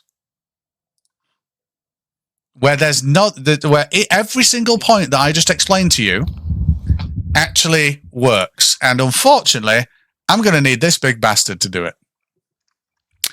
So, if we look at the first problem, so the first problem was those places in Finland and in Australia, Hobart, Tasmania, and Brisbane. Now, if I change this to be the 21st of December, which is the axial tilt of the Earth's relationship to the sun, a very distant 93 million mile away sun. And then we go and have a look at what actually happens on something that is quite simply just a rotating sphere with these points on it. I've got, I want you to look at this top right-hand one because this shows us the day-night. So we see that Brisbane enters daylight after Tasmania. And with the ball rotating at the axial tilt, we see that Brisbane enters nighttime long before Tasmania. Now, not only that, on that very same rotation, on that very singular day, if you look at the green point below, Finland only gets 4 hours, 20 minutes of sunlight, which is a bit sucks to be them. But that's exactly the same time. Now, all I did was put these pins on a globe and rotate it. That's it. That's all I did. And it just worked. So that was problem number one. Problem number two, let's have a look at those flights again. Why don't they just go direct? You're right. Why don't they? Well, they actually do. And these are the distances and lengths of those flights. This is the Flat Earth 26,000 mile flight that is just over, I think, 6,000 miles, which is well within the capability of the 787 Dreamliner that does it.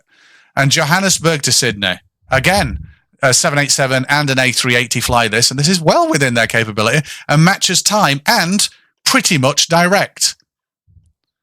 So that's the flight problem solved. Now, just before you comment, let's go to the sundials. These sundials, all I did to make them work is I put them on a globe and I rotated the globe. That's all I did. And now all the sundials work at correct increments and hours pass as hours. And that's with a stationary sun and these sundials just being on a globe. So on every single facet that I pointed out, a logical issue is not an issue on a globe. They just work. And I understand where you're coming from, and I understand, how that part works. I guess my whole issue with everything is we've been to the moon, supposedly. They say we have not left low Earth orbit.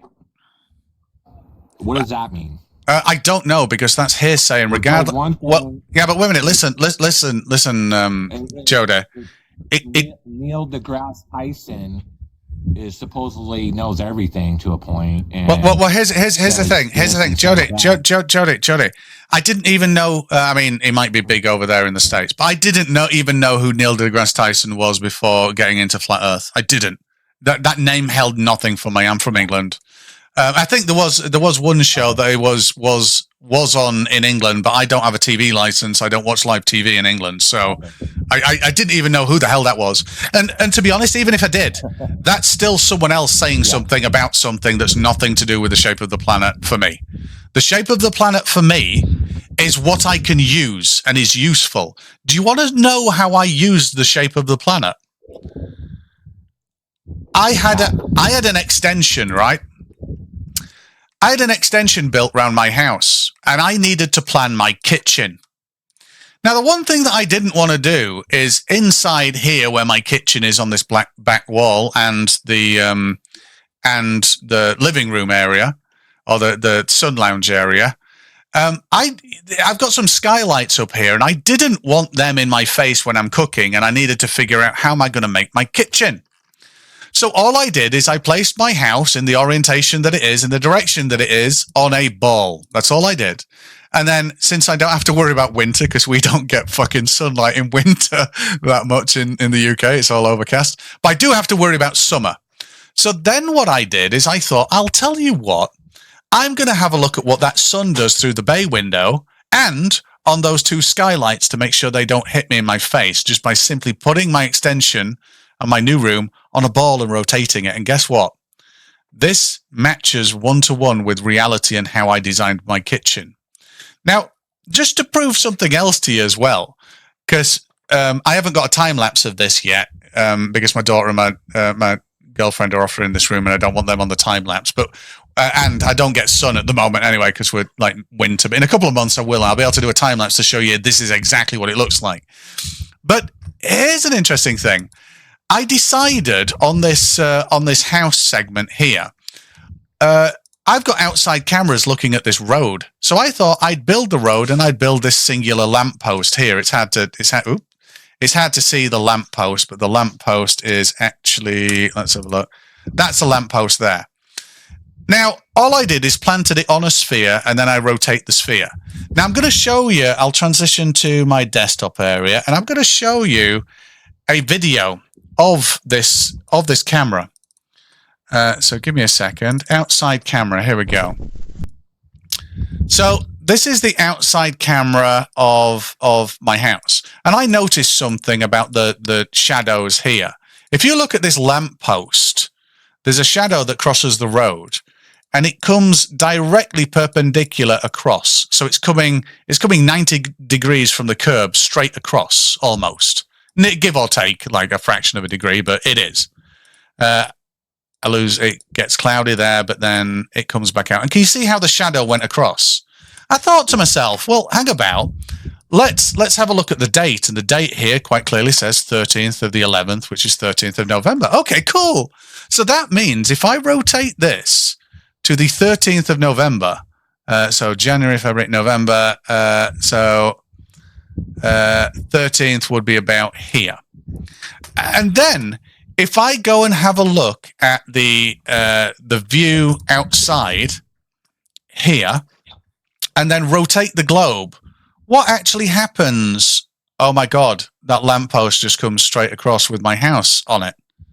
So this matches reality in every single way that I can test it. Not only with this, it matches it with ship observations, it matches it with curvature of water and ships going down, it matches it with any single observation that anybody has ever thrown at me. I can place you on this sphere and simply rotate the sphere, and it will show you the exact path of the sun through your sky tomorrow if you wanted. And it always works. Now, a lot of that does make sense, but at the same time, as far as another thing, as far as the level, the water level. Yeah. What I mean, anything we have done here on Earth, here, bathtub, I don't care what it is. You could put something round or half whatever shaped in something, fill water up. That water is not going to follow that ball or whatever. It's always completely level, and there's always something on each side or all the way around that contains it, and it's always level. It never follows. So here's the thing. Here's the thing. Here's the thing. So first of all, that's inference. Yeah. So what you're doing there is you're saying, because my bathtub seems to be flat, the Earth is flat. That's inference. There's no connection between your bathtub and the shape of the Earth or the water. So there's no. It's always flat, no matter what. It could be anything, and it's still flat, no matter what. Okay. So I've got a very simple question then. What would you expect to see happening to a ship going out into the distance if the ocean was curving? As far as I know, as far as I've seen, because I'm actually heading to the coast here, the Oregon coast. I'm in Baker City, Oregon. All right. In the U.S. But anyways, they show all these pics of these boats that are way off in the distance, and they keep going and going, and you can see the top, you can see whatever, and not the bottom. But then when you view in, and I'm sure you've heard this before, you can see them. Okay, so wait a minute. That's a very fallacious claim. I'm not saying it's your fault. It's the people making the claim. If something is hidden, in other words, think about this logically. How can something be hidden, right? So light leaving that is prevented from making it to me. So we could do that in a number of ways. And I'm going to outline 4 of them. One is the light never makes it to me because it's too dark. Yep, we call that attenuation. The light, I just don't see an object too dark if I'm looking at something at nighttime, something like that. Secondary is refraction. Refraction could make it a wavy mess, and it could just, it could look like a mirage effect and just be like that you see on like a tarmac road or an asphalt road or something like that. So that could just distort it into a wavy mess. The other thing is it could get too small to see, right? So uniformly, due to perspective, things get smaller as they go away in degrees in our vision. But it's always a uniform effect for the same ratio that it's a ratioed effect. So if something is 2 units wide and 1 high, if we double the distance, it's now 0.5 units high and 1 wide. It got uniformly smaller, and it always double the distance, half the size, both width and height. It's never biased to anything. Okay. And then the last thing we can do, if we can't see it, besides it being too small, is something got in front of it. That's it. Yeah. They're the 4. Right. So here's a ship, and it's the one just in the background. Not that one. That one. We can quite clearly see the deck and all that kind of stuff. We can't see the hull that's down here, and there is a hull down here. But they always zoom in on it, and you can see the actual hull. No one's ever done that. If you're taking that as truth, then you need to read. That's what I've seen on all kinds of stuff. I mean, I've seen it more than once, twice. No.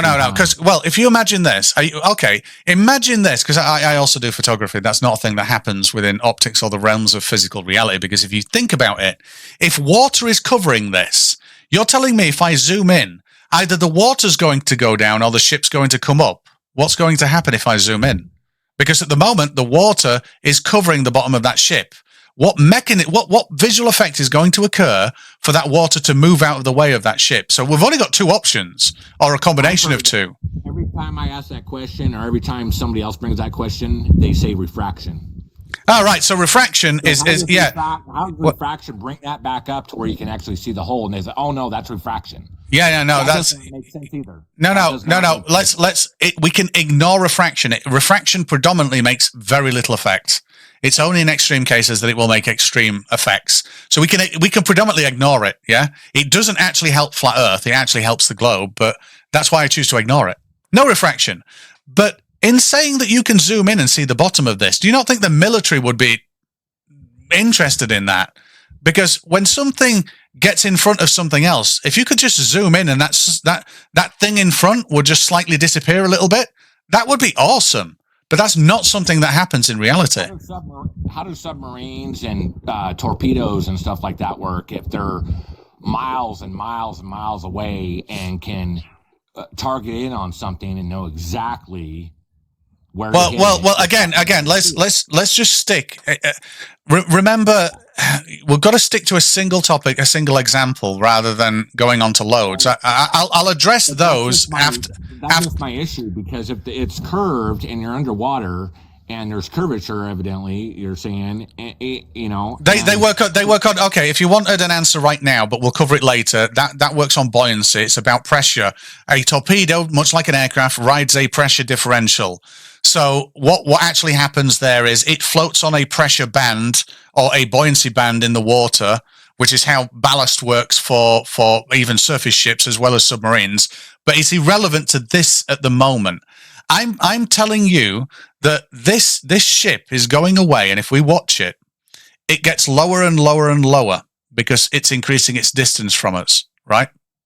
It's just getting lower and lower and lower. So now I can hardly see it, right? Yeah. Now, there's a few things that should be true here. The observer that's looking at this ship, this here is actually a person on a sandbank that's a long way away. Now, this observer is about the same height as that person, which draws a parallel line across this water. Now, that parallel line, which is 6 foot across this water, is now intersecting the pilot house of this vessel. Now, that shouldn't happen. The boat should converge down to nothing and get uniformly smaller due to perspective. It should not go down. Now, I want to draw your attention to this. This is a kind of same ship about 8 miles away on a flat Earth. That's it. Mm-hmm.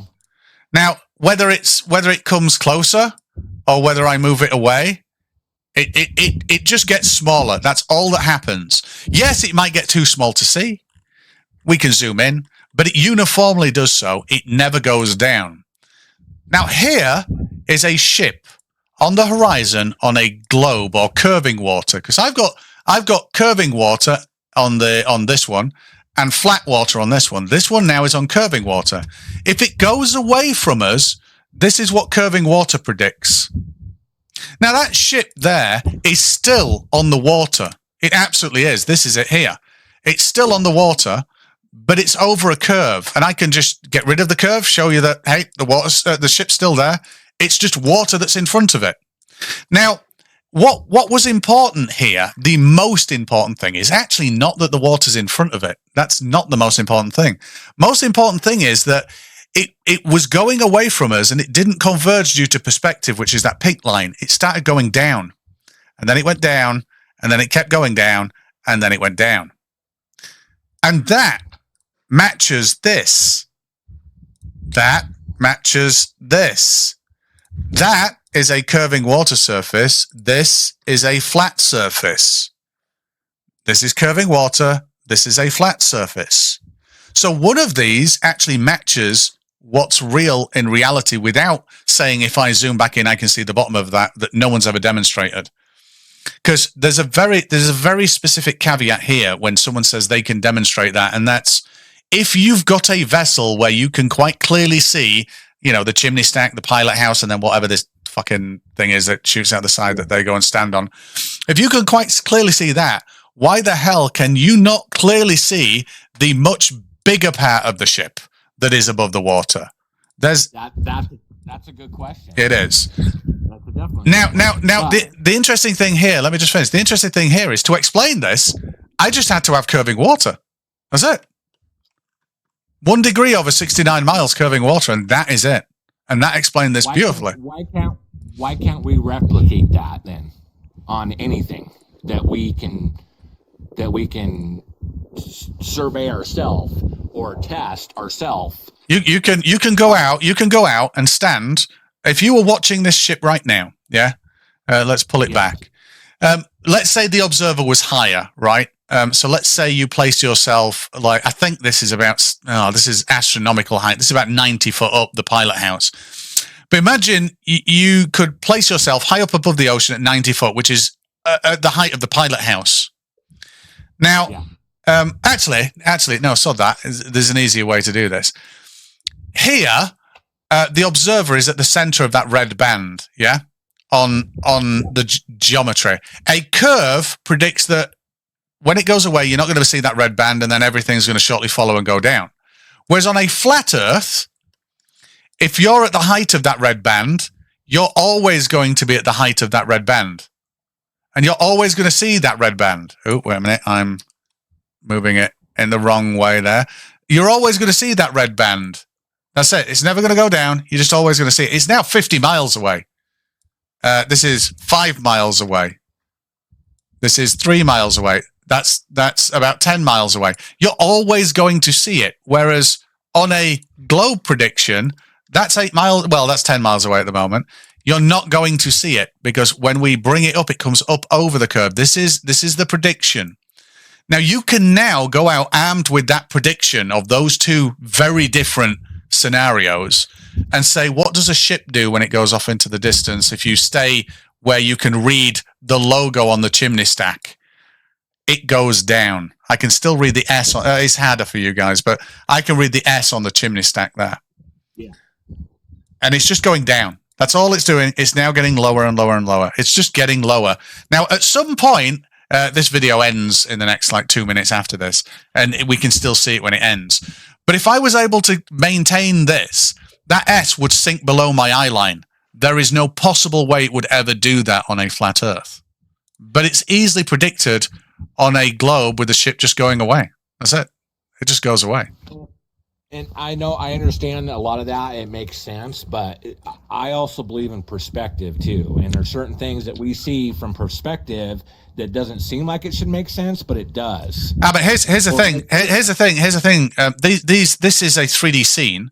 The only way that we can view this is using perspective, if that's what you mean. Perspective is this field of view of the camera, and then it gets flattened into a 2D image, which is this here. So this is a 3D field of view camera, and then we have what you call a perspective view transformation that happens to then do this. So I can't use anything but perspective. Oh, actually I can. I can use orthographic. So if I went like that, this is orthographic now, which is actually another type of perspective, but it doesn't look right because, it's not perspective. So I can't use anything but perspective. So when a flat earther, not you, but when other people say perspective, you must mean something other than, mathematicians and 3D artists in the real world use perspective, because perspective is quite simply taking a view, what you call a view frustum, and doing a perspective transform, or quite simply the relationship between distance and size of something, nothing else. There's no special pleading in perspective. It's just double the distance, half the size. That's it. I try and be logical. I try and, look at things and, take things in like what you're telling me, you know, as far as perspective and whatever. But when it comes right down to it, and I'm sure a lot of people are like this, they look at something and say, hey, why can't we replicate this? Well, this is replicated. That geometry there is replicated here by this video. No. And I understand that part, but why not in a smaller way? Why can't we? Does it only work as the globe? Oh here's the thing. We measure. I mean, you can measure drop, but in angles we measure what you call tangential difference. So the difference between, that ship is angled ever so slightly away from us right now. It's 8 miles away. Do you know how angled that is away? It's 0.2 degrees angled away from us. That's the curve difference where that ship is that now we can't see versus where the observers stood. So curvature is incredibly, incredibly tiny. Now, land surveyors do measure curvature because they have to. Building large bridges, you have to account for curvature, very large bridges, especially suspension bridges, because if you didn't account for curvature on large suspension bridges, they would fail. The Channel Tunnel between myself in the United Kingdom and France had to account for curvature. It just did. And they got within like 10 feet or something, but they would have been miles off if they weren't, accounting for curvature, because it's a very long tunnel that they dug. So we do account for it, but we see the effects of it with vessels. Replicating on a small scale, you could just get a plank. Yeah, you could get a floorboard or a skirting board. I don't know what you call them, but like the planks that you put on bottom of walls. And go to a hardware store and just bend it a little bit, and then move a ship away on it with your eye down and have a look at what that looks like. You could even get a scale ship, get a plank, bend it to the same curvature of the Earth. So let's say you got a plank that was that you could get a scale of a ship that meant the plank would be 69 miles long. You'd only need to bend it down over the course of the entire length 1 degree, and then get right down to the surface with your camera phone and move that ship away. This is what you see. This is what you see. This is no different to that plank and moving a ship over that plank. That's it. Doing even a water test on a small. Well, you can't control the curvature on water. Only gravity can do that. Okay, so that's what I'm trying to get to. Yeah. But now they're saying it's not called gravity.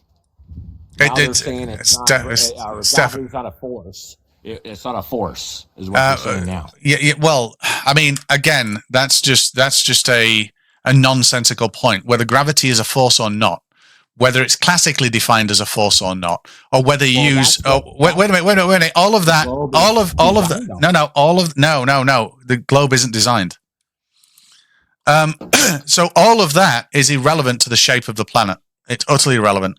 I could come up with a new explanation of why things fall. It doesn't change the shape of the planet, not one bit. Well, from everything I've heard, is gravity is the only thing that the globe has to come back to prove that it's a globe. No. Water sticks to it. Why? No. Somebody on the opposite side of the Earth is upside down, and whatever. Planes can fly upside down, or boats. There's no on a globe. On a globe, there's no upside down on a globe. You are just up is away from the center, which means if you're in Australia, up is still up. It's away from the center.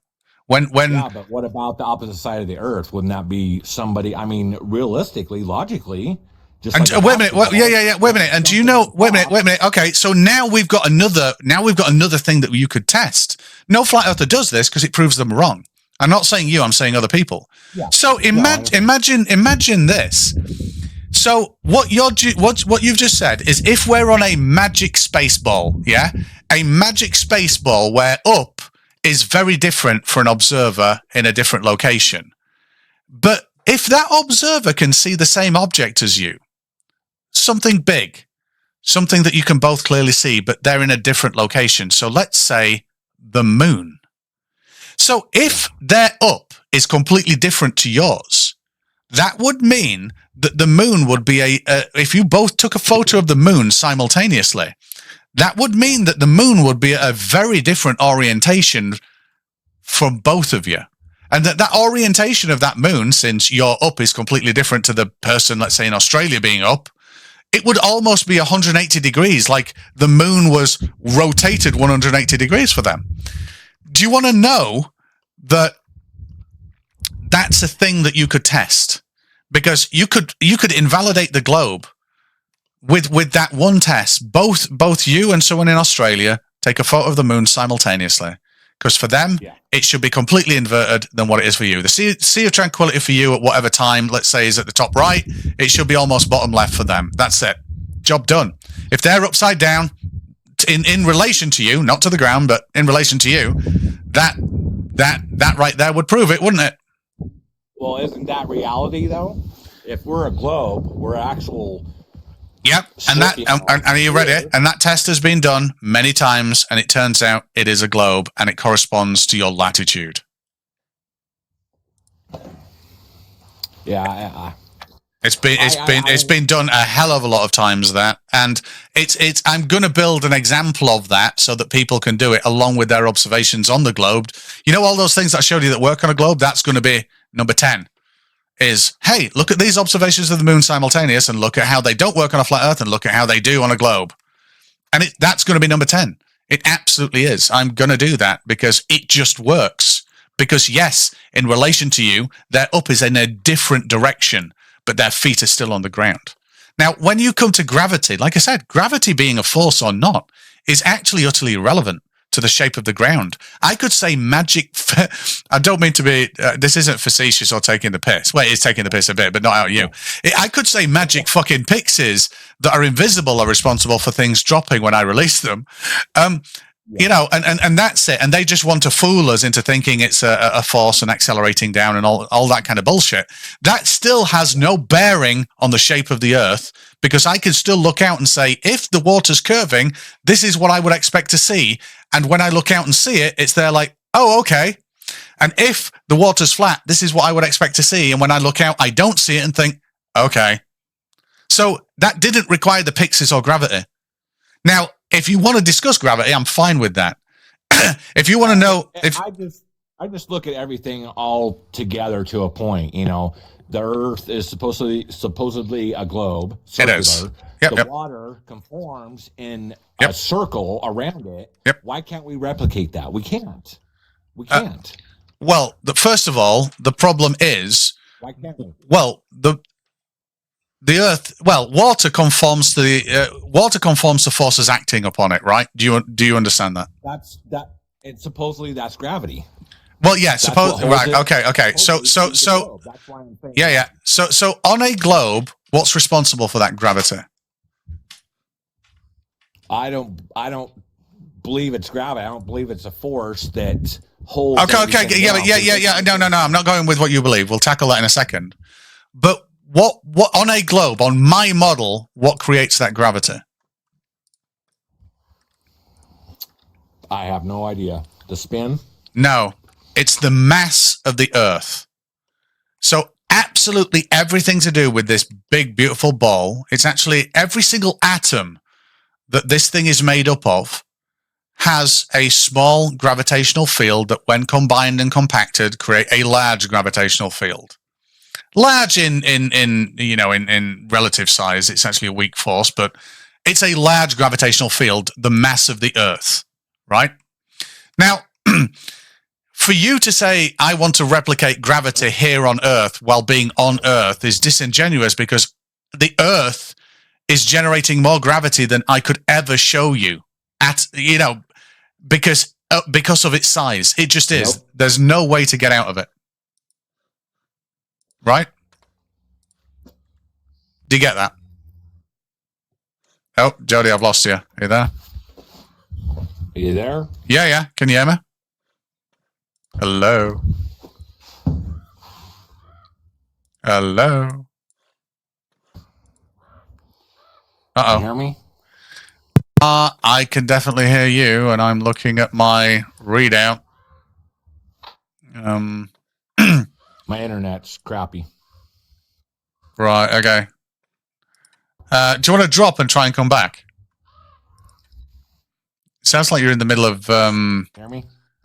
Yeah, I could. Yeah, you can't hear me anymore. Interesting. Okay. Can you hear me, Joda? You can hear me. Yeah, I can hear you. Yeah, I can hear you now. Oh, awesome. What we're saying about gravity is this entire planet. Oh shit, they're gone again. Damn it! I'm going to drop you, Jody. Try and get back up. But yes, yeah, I could hear him, and I think you guys can hear me. So let me see if I can invite him out of the chat. Ah, Jody, invite. There we go. Let's see if this works. It could just be a TikTok thing. We'll see. So. Because gravity is not really. I mean, ultimately, you can say that gravity is responsible for a sphere. But whatever you understand gravity to be, whatever its cause, is irrelevant to being able to test the shape of this thing. Jody, I've invited you back up, by the way. If you can, I'll invite you again. If you're there, you might actually. No, you've gone. Damn, I was enjoying that. Yes, the Earth is round. The Crimson Chin. Hello. Hey, how's it going, buddy? Yeah, not too bad. Are you a flat earther by chance? Yeah, definitely. Oh, nice. Yeah. Have you been listening to me then? Yeah. Yeah, I'm listening to you. Did you see all? About 5 minutes. Oh, right. Okay. Right. Okay. Yeah, 5 minutes. Yeah. But yeah, did you see the problems or the questions that I was asking about the flat Earth? Yeah, I did. Do you have any answers for those? The time, or any of that stuff where the further you get away from the sun, the longer the day gets, kind of thing, and the fact that it just works on a globe. Okay, so I guess it would just depend on the model that you would prescribe to. There is a model that perfectly describes that. That's based on the flat Earth ideology. So if you was using that model, yeah, your sun could work, your sunsets could work, your sunrises, your seasons, your phases of the moon. Oh, really? And just pray tell, please don't mention a model that starts off with the heliocentric model. Well, no. I'd say you would probably start with either a Mercator projection or a Gleason projection. Oh no, I mean land masses don't matter in the observations that I showed. You know that, right? So it doesn't matter where Australia is or anything like that. No, I'm not saying to do. I'm just saying that the model of the dinner plate where a lot of Globers try to or pizza, whatever you guys want to call it. yeah. The spiraling sun above the pizza model or whatever. Yep. I mean, it does perfectly describe the observations that we see, everything from the analemma down to the curving of the arc of the sun day by day down to, I mean, with no. It explains our long summers where we have 14 hours of daylight. Yeah. And explains our 8 to 6 hours of daylight that we have in the wintertime. Okay. It doesn't really fold on the tilting, wobbling, distant sun model. It absolutely does, and I can show you that if you want. I can show you how seasons work. Sure, but I'm 12 to 8, 14 to 8 hour time difference, and also include the fact we have 32 time zones in the south and 24 in the north. Yeah, that's geopolitical. So I don't care about that. Yeah, but wait a minute. I was very interested in something that you said though. You said it works on a flat Earth. Yeah, definitely, 100%. Why wouldn't it? How does the analemma work on a globe? Very easily. How do we get what you want to call it? It's a term for it, but wait a minute. Let's well, you say a hotspot, but it is actually just a specular highlight. But let's have a look at okay, so here we go. Do you want to have a look at an analemma then, as predicted by a globe? Yes. Awesome. Is there anywhere that you would want an analemma from? Just northern hemisphere, because most of us. Okay, anywhere in the northern hemisphere, correct? Yeah.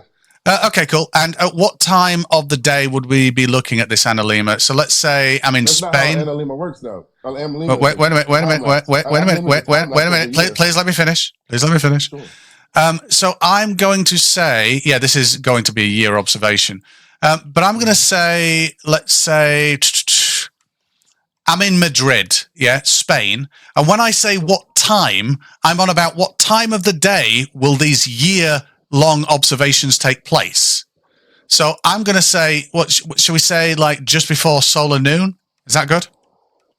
Sure, yeah. Okay, cool. I like that. So this here is a globe with a 93 million mile away sun, and I've just placed an observer here in this Thunderdome, and this Thunderdome's here just so that we can see the motion of what's happening to the sun, and this is 2 years. Do you see what the sun's doing? That's an analemma for Madrid just before solar noon, over 2 years. Right. I'm tracking with you. Yeah. So the weird thing is, I can put this anywhere on the globe and predict your analemma if you give me the time of day, just by nature of rotating it and keeping that same relative time of day. You're showing me a model that doesn't even show scale. You're showing me a model that doesn't even show scale, and we're talking like ground scale also. Oh yeah, this is the ground. This is the ground. A graphical model, and I can make a graphical model do anything I wanted to do with math. So this uses no maths. This is a rotating sphere.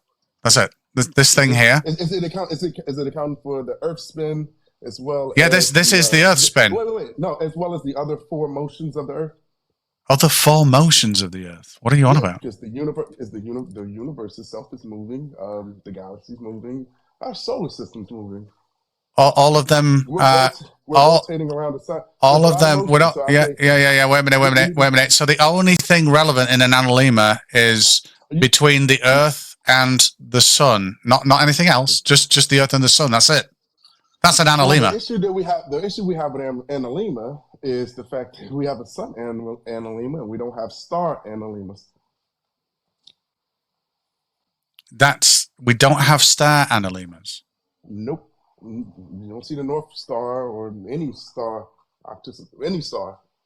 doing an analemma shape. You see the sun. Do you know? You know that's not part of the heliocentric model, right? You know what you're doing there is you're coming up with a model in your head that's nothing to do with anything that I believe. You're saying the only interaction between the analemma and this is just based solely on the rotation of the Earth. It's actually based. It's actually right. Yeah. So the tilt of the axis, the eclipse. Wait a minute. Nearly done. The speed of the sun. The speed of the sun is irrelevant. The speed of the sun. Is not stationary. The speed of the sun is irrelevant in my model. If you want to construct another model that's nothing to do with anything that I believe in, go find a fucking TikTok where they believe in that. You don't believe that the sun don't move? You think that the sun is stationary? That is not what I said. That is okay, so wait a minute. Stop trying to start an argument. There's no need. I didn't say the sun doesn't move. I said it's irrelevant. There's a difference. The only thing that's relevant is the relationship, since motion is relative, between the sun and the Earth, and that is it. It doesn't matter whether a comet comes past, it doesn't matter whether the Sagittarian arm of the Milky Way is spinning round. All of that is irrelevant. The only thing that is relevant is 1 year of where the fuck that sun is at a set point in the sky on any given day. And a globe predicts that perfectly. A flat Earth never will. If it was easy on a flat Earth, someone would have done it. Okay. All right. I gave you time. I just want to add this. You're laser targeting on one specific anomaly to try to circumvent the entire spectrum. When in reality, you brought this up. Analemma, right? But if you observe an analemma, the Earth still rotates and tilts on its axis. Yeah, this is ordinary motion. So you would have to see the pattern, not only from the sun doing the analemma, but also from the stars doing the analemma. Oh my God. Okay. So stop. Again, you're doing this weird thing. You're giving me something that isn't even in my model. You're giving me something and saying you believe in this, and now I'm going to attack it. I don't believe in that. There's no reason to attack it. It is not a belief that I hold. I believe, if you want to get down to it, that the stars are based on the axes, the single axis of rotation of the planet. The sun is based on the axial rotation of the planet on the ecliptic plane of the orbit around the sun. So that's 2 things, and that's why it produces the analemma, and that's why listen. That's why the stars don't, because one is based on an offset of a position on an arc in relation to an orbit around a sun, and the other is based on a single axis of rotation, which is the stars, which doesn't change. So you're building something that no one believes in current science to argue against. I'm saying don't do that because no one believes in it. Well, I've had this conversation in many observatories, so I can't say nobody believes it. Maybe you don't believe it, but this isn't the first time I've brought this issue up. This isn't the first time I've had somebody with a PhD concede to this. So for you to say nobody believes it, I have video. All right, well, okay. No one that I know believes on this, including myself. No, it's fine. It's completely fine. This may be a new conversation for you. Or no, it's not. No, it's not. No, wait a minute. It's not new. It's that it can't physically happen. What you're saying you should expect to see. All right, yeah. What you're saying should happen can't physically happen on what I'm showing you right now. You're saying that the sun's analemma is based off our axial rotation, but you said our star positions when we observe as the star motions, when we take the same time lapse that you would take to get an analemma of the stars, we get a totally different shape. Yep. Like completely, totally different. Yeah, because wait a minute. Yeah. Because one is based on an angle and an orbit, and the other is just based on an angle. We are missing the orbit for the stars. So the reason we have a sun, we're nearly done. The reason we have a sun analemma that's predicted by rotating a globe just like this is because of our axial relationship to the orbit of the sun. That's it. We don't have an orbit to the stars. We only have axial rotation. So the prediction, because there's... How far is our nearest star? How far is our nearest star from us? It doesn't matter. You said we don't have an orbit around the star, so let's calculate the distance of our orbit around the sun versus our distance to our nearest star, and tell me, does it even matter? Should it matter? Because you're saying it doesn't. Well, one is light year. One is light years. The other is 8 minutes. Yeah, there's a big difference. One is years, one is minutes. The light leaving our nearest star takes years to get here. Well, excluding our star. Whereas from our star, it takes... Oh, by the way, you've muted yourself, I think. Oh, actually, I think you've gone out of the app. Yeah, I'm sorry, I did. I was trying to get the actual number. It was 4 light years away. Yeah. But yeah, my point is, when you're out of the app, you can't talk in the thing. By the way. Yeah, I didn't realize it. Yeah. No, it's all right. No, but what I'm saying is, one is 8 minutes away in terms of light, 11 minutes, and the other is years away. So quite a distance. So again, you're saying something. I'm not willing to defend something that I don't believe. Put it that way. I'm just not. I totally get it. I totally get it if you don't believe that or whatever. But this is brass tech science, and it goes into the theories of special relativity. I would love to go over some of the ideas behind special relativity and quantum mechanics for you, if you like. I'm not interested in any of that. I'm just interested in the shape of the Earth. I'm very simple that way. Right. That's why I asked if you want So here's a question then. Let me ask a question. This ship, what's happening to it? I don't know. Who took that picture? Oh, wait a minute. That ship. What's happening with that ship? I don't see a ship. Oh shit! Wait a minute. Is that a ship on the left? I'm sorry. Is that a ship on the left? Oh yeah. Wait a minute. Yeah. So can you see the ship now? This one. Yeah. The boat. Yeah. Ship. Yeah. So it goes away and it drops down, and it keeps dropping down, and then it keeps dropping down, and then it drops down. What's happening to that ship in your worldview? Just out of interest. It's called an apparent horizon. What, that ship is called Apparent Horizon? How do you know its name? No, not the ship itself. Oh, right, okay. Drives the ship. I'm saying what you're seeing is called an apparent horizon because it's only apparent based on the focal plane that you're using to even look at it. So whether you're using eyesight or a limited camera. This is a telephoto lens. Yeah, it's all apparent. It's all apparent based on the object you're using. Okay, awesome. What do you mean? Yeah. So what do you mean by apparent? Out of interest. It's apparent because that's what you can see. No. Oh, so wait. Okay. Yeah. You've just said it's apparent because it's apparent. That doesn't help me. I want to know what you mean. Because that's what you can see. Because that's what the medium, the device that you're using. Okay. So my question there is. So is everything apparent? Yes. Okay, so why are we? Why? To how far you can Yeah. So wait a minute. Wait. So if everything's apparent, why are we mentioning apparent if everything's apparent? I mean, you're asking me what am I seeing there? I can't conclusively say anything because it's all apparent based on what focus. All right. So all right. Okay. So anything that you see, you can't conclude anything because you can see it, right? Yes. So you can't. No. That's not.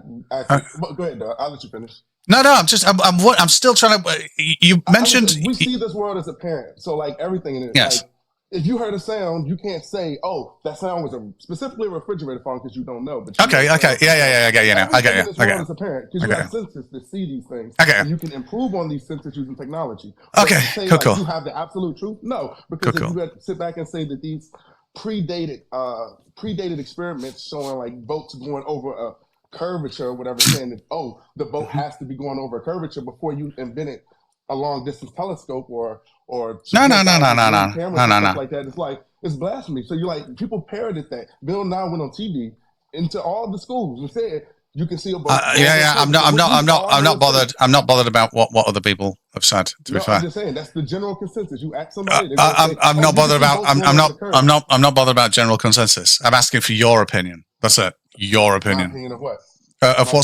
Of why I can't see the bottom of that boat. Because of convergence and convergence. So you can only see but so far with linear perspective and atmospheric. There's so many things. Okay. You're talking so far away. You're talking so many things to come. Wait, Tony, it's 8.5. Eight. Okay. I've got you. So 8.5 miles away. So what have we got? Convergence, linear perspective, very weird. And humidity, and any others? Any others that we want to do? Anything else? Okay, cool. So, and all of these multiply with distance, right? Because when it's closer, we could see more of it. Right, got you. So we've got all these things. So can we cover one of them? What do you mean by linear perspective? Okay, yeah. When you look down, I assume you know, so I'm kind of dumbing it down for the chat. But when you look down a long hallway, you can see that the ceiling merges with the floor. Okay, cool. So you're thinking the top of this ship merges with the bottom of it, and that's why we can't see it. It's not that it went down behind water. Okay, to a degree. Okay. Now, is it? What would you say? Would you say water is in front of that vessel, the hull of that vessel right now that we can't see? There's water there instead, or would you say? How would you describe that to someone? As I just said, everything that you see will be converged into a single point. But just the bottom of it. Just the bottom of it. It's apparent. That's what I said. Okay. Because of how you're standing. Let's say you're 6 foot tall. Your eyes are sitting around 5'8". Something, and you're looking. And you're looking straight out or whatever. Your field of view of what you see is going to get smaller and smaller as you. I get it. We know what perspective is. Right. And I mean, you go into so deep of with inverse square law of light, like there's so many small, minute. Awesome. What's just for the viewers? What is the inverse square law of light? If I take a flashlight and I walk away from that flashlight, you will notice that flashlight gets dimmer and dimmer the further I go. Now, there's a formula for that. I can break it down, but it's basically the inverse square law, meaning like double half the distance, you lose about half the light. Keep going. Well, it's actually double the distance, quarter the light, but near enough. You get what I'm saying? You get what I'm saying. So okay. So you're saying if we add the inverse square law to this, a light, we would actually just call that light attenuation, and there'd be things like scatter coefficients and absorption coefficients of the atmosphere. You're saying the light didn't reach us. The bottom of that vessel, the light didn't reach us, but the water did. Is that correct? Well, this experiment, if you're trying to argue the light versus the water thing, you would probably want to do this at night. And you can see how much further the light would travel. Obviously, in the pitch dark, you can see a cityscape. People take photos of cityscapes. Yeah. No, I'm on a. Please stick to this example. I'm wanting a good foundation of what you think is happening here, because I'm going to show you something in a second. Because we're talking midday. You're asking me light over the reflection of the water in midday, where the sun is out and everything's bright, versus when it's dark. That light bulb that's 60 miles away will be a lot more dominant. No, got you. So here's a question then. So if I'm stood up and I'm 6 foot and I set a mark on the vessel's hull that's 6 foot off the water, and my eyes are 6 foot off the water, and I'm looking straight out, that mark on that vessel, will that, oh, you want to cut out, you want to stop smoking a bit. I used to smoke for 20 years, 20 odd years. I was stopped now. So if I've got a 6 foot observer and I put a mark on that hole that's 6 foot high and that boat goes out, will that always be at my eye line, that 6 foot mark? Or will it drop down?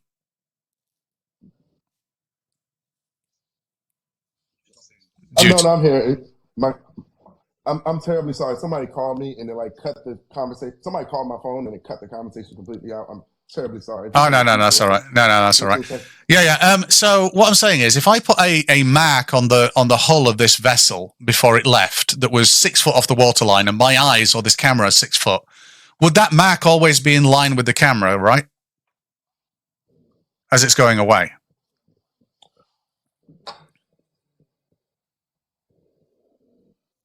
Does that make sense? Yeah, you're saying would it be in line? Like if I set a camera up at a single point. Yeah, so 6 foot high. Yeah, 6 foot high camera, and then imagine this vessel here that's got a hull, and then from the water we measured up 6 foot, and then we put a big fucking dot on or a light or something that where we can see it on the hull. Drop down and come back up because it's messing up really bad on my end. All right, yeah, go for it. I don't know how to. I'll drop you. It's all right, and then you can come back. Guys, share the live if you will. Hit the fucking, I don't normally say this, but balls to it. Hit that like hat thing, whatever the ball sack it is. Cause yeah, I'm a like whore now for today. So there you go. Hang about, who the fuck was just up? It wasn't, there we go.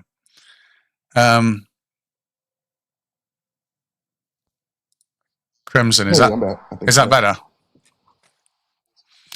Can you hear me? Yeah, that's better. It was like doing a repeat. Yeah, no, that's cool. Right, yeah. So 6 foot up on this vessel, and so basically 6 foot from the water. Yeah, 6 foot from the water. Okay. And we've got a camera that's 6 foot from the water. So we've established like a level across the water that's 6 foot high now, right? That should, due to perspective, that should converge into our eye line, right? Never diverge away from it. Never go down, right? It should, yeah. If that was the exact 6 point, yeah. It would, Yeah. That would ride out. Yeah. So there's a very interesting thing here. We know that the hull of this vessel has 6 foot above the waterline, but we can't see the hull of that vessel. But guess what we can see here? I don't know whether. Oh, you need to stop smoking, kid. Jesus. Oh, cut down smoking a bit. Do you know something, Crimson? I stopped smoking because people used to know that I was coming into a room or about to say something because I either coughed or cleared my throat. You're absolutely right. And me being a person that I kind of present myself to be in this world, I do feel like smoking, period, across the board is actually not something that I should be doing. But I do it. Yeah. I do it. And everybody has their reasons. Yeah. Even myself, I do believe that I shouldn't be doing it. I miss it. I'm just being honest with you. Yeah. No. I miss it. I used to stand outside and have a cig while looking up at the fucking stars, and I miss that every single day. But anyway, so 6 foot. There's a guy here on this sandbank here, and is this little black dude silhouetted here, and he's 6 foot high, about. And if we draw a line across at 6 foot, now we're intersecting with the pilot house. We're not actually intersecting with 6 foot of the hull, which is a bit weird because this ship has definitively now gone down due to this person being here and the observer being 6 foot high. But when we draw a parallel line across, due to perspective, we should see 6 foot on the hull, and we don't. We see the pilot house, which is 90 foot high, which is a bit weird. Now, I want to show you something here. This is a flat Earth prediction for a vessel. Now, if it's close, this is just geometric, yeah? Obviously, it's computer graphics. It's all funny, but it's just geometry. So 3D graphics, X, Y, Z, height, width, depth, and perspective cameras. Yeah. So when this moves, when this moves away, all of this is to scale. I'll show you in a sec. Okay. So when this moves away, it just goes into the distance and disappears. It would get too small to see. But it never goes down on this beautiful flat water. But what I've got next to it is curving water, right? So this one here is curving water. And if I go to the one that's on curving water and I move it all the way up and then we move it away, the prediction on curving water is that it goes down and does this. Mm-hmm. Now, one of these kind of matches, right? Do you think matches this video? Yes. Which one is it? Is it the curve? Yeah, the ladder perfectly matches. People would see in normal observation. Curving. I will not lie to you there. Yeah. So curving water matches, but now you're saying it's actually something very different. Even though curving water matches, it's something that's making it look curved, right? Yes, but that's what you understand. It's like, okay, that's why there's elementary school and that's why there's college. You know, like you understand. Oh, it's actually a little more in depth to it. It's not just the simple explanation that you thought it was. It goes. It's like vision. When you start talking about vision or the touch sensation or taste or anything like that, you realize what you're talking about. Elementary school is okay, but it does not break down. By the way, pal, Crimson, if you're driving, I can't have you on the live. I don't think because TikTok will. Yeah, I'm not driving. Right, fair enough. I'm not driving. Yeah. So my car though, but I'm not driving. Yeah. So when I take away the water on this geometry, the boat's still there, all of it. And when I put the water back, the water being in front of it and the boat being still on the water but traveled along a curve matches reality. And I'm glad you've said that it does. It does. Yeah. Anybody that says it's not is being disingenuous. That's very true. You'd be surprised. So here's another question then. Let's attack the globe a second. So we've got one little win for curving water, but let's attack the globe now.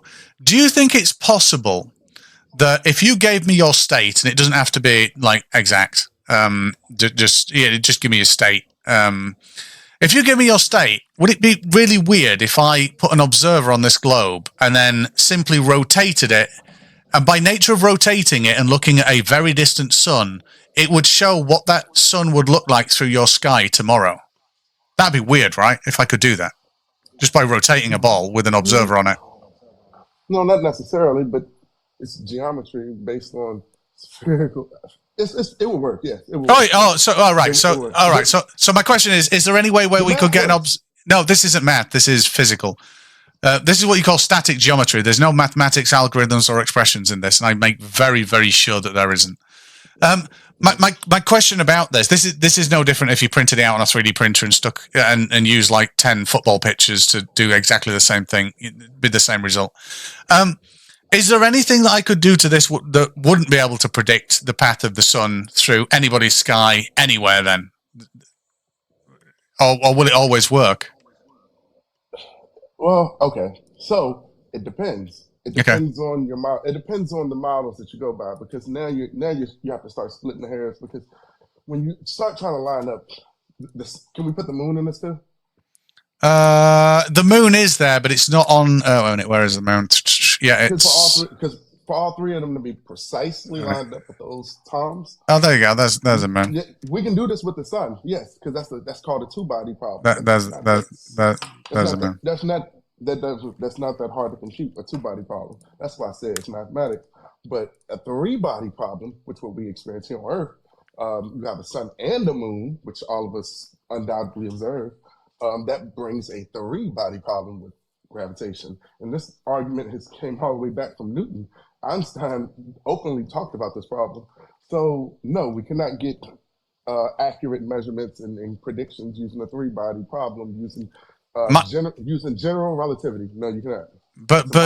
But you're saying that an observer on a ball rotating a ball that will predict reality, right? One, you can predict one. So you can pick either the moon prediction or a sun prediction, but you're not predicting the sun and moon prediction using. All right, so let's forget gravity for 2 seconds. I'm not bothered about gravity. Gravity is independent to the shape of the Earth. If you don't go with causality and you don't go with inference, so I'm not really bothered about. Stick to a ball. You couldn't have. It's irrelevant. No.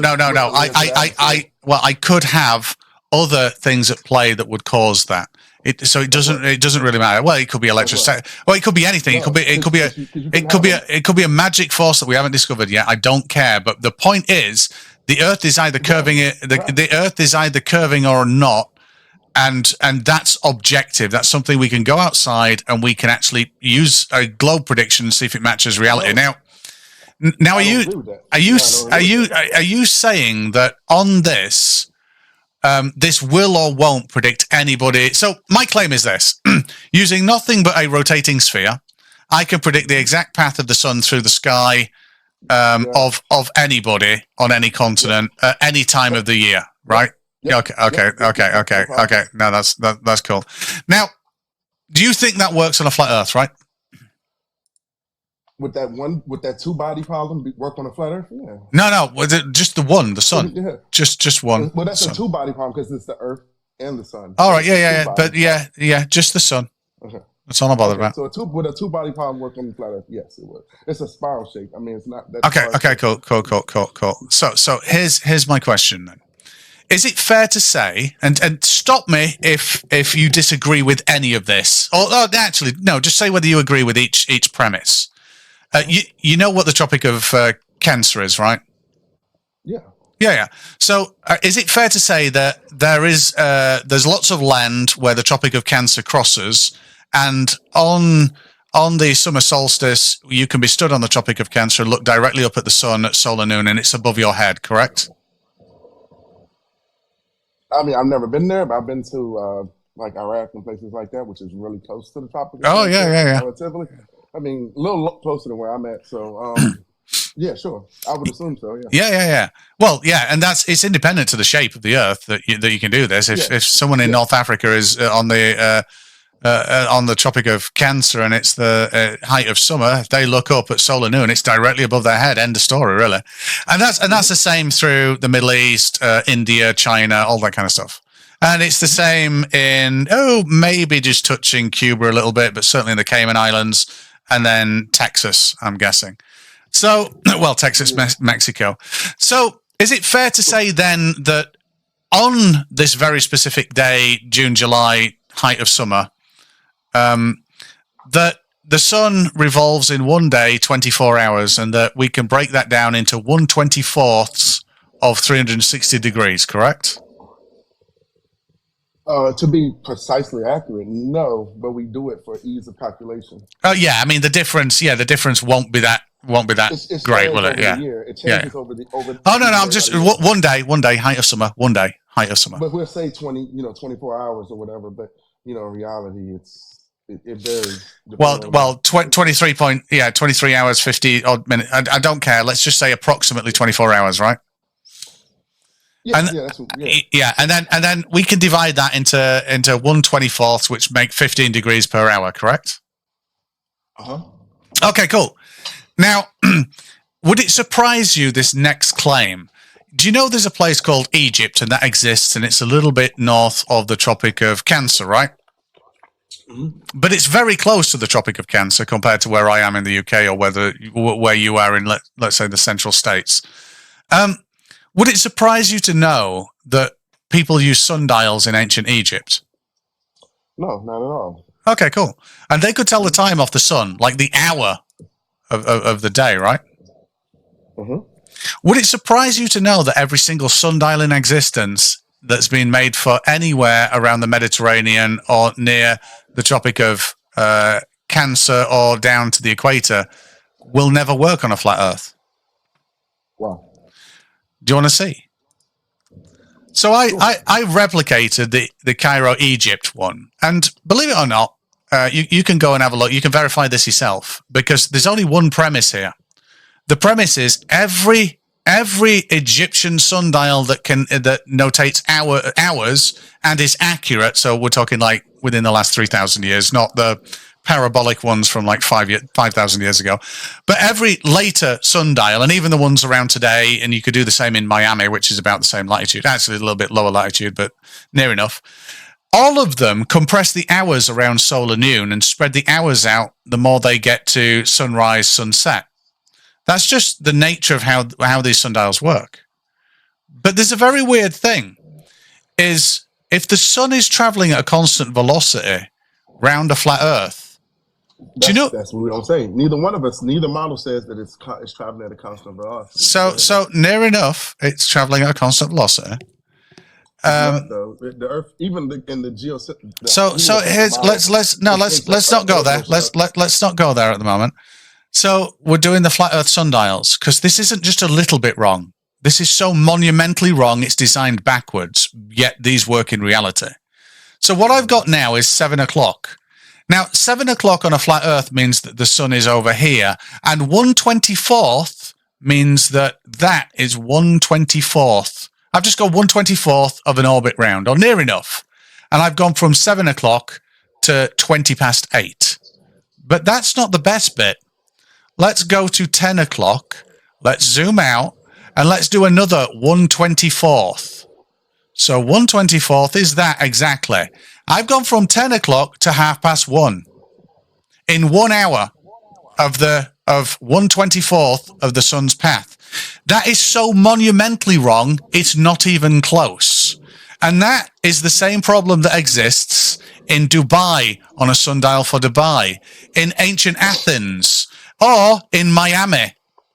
All of these sundials that work in reality cannot work on a flat Earth. They simply cannot. They do not work on a flat Earth. Now, all I have to do to make these work is put them on a fucking sphere and rotate it once per day. I don't have to do anything. I just have to point them at a distant star at 93 million miles away and rotate the sphere, and they all work. That is a bit weird, right? Actually, that's not even true. So, okay, so for one, like I said a long time ago, there's more time zones in the southern hemisphere than there are in the northern. I'm just talking about sundials, not time zones. Sundials. Well, wouldn't that indicate sundials? Actually, no, believe it or not, time zones, or the construct of time zones, if you're on about geopolitical time zones, aren't relevant. So a sundial works off. So you're saying that a sundial works off solar day. So the problem is, if you took like time zones are arbitrary. What you're saying? Time zones are arbitrary. Well, it depends whether you're going off longitudinal segmentation or geopolitical time offsets. It's up to you. But all I'm going off is a sundial and a solar day. That's it. That's all you need. You don't have to get more complicated than that. Now, what I want to show you here is when I work here because sundials do work that. Yep, 100%. Yeah. 100%. I'll tell you right now, that sundial doesn't work on a flat Earth. I don't see why it wouldn't. I know, but I've just shown you why it wouldn't. No, you showed me on a globe model. You didn't show me a representation based on my model. No. I showed you on a flat Earth. That was not a flat Earth. That was a globe. This is a flat Earth. What you're showing. This is where that projection is, what that projection is, or anything about that projection. Yeah. So here's a flattened out globe. Yeah. So here's the thing: it's a flat Earth, and the fact of Cairo being the map is. Wait a minute, please. Let me finish. The map is irrelevant.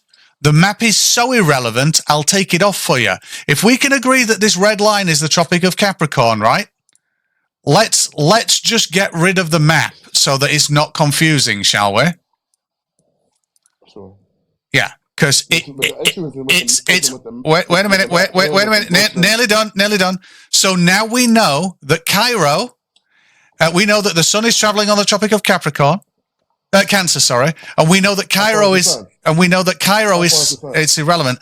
We know that Cairo is slightly above the Tropic of Cancer.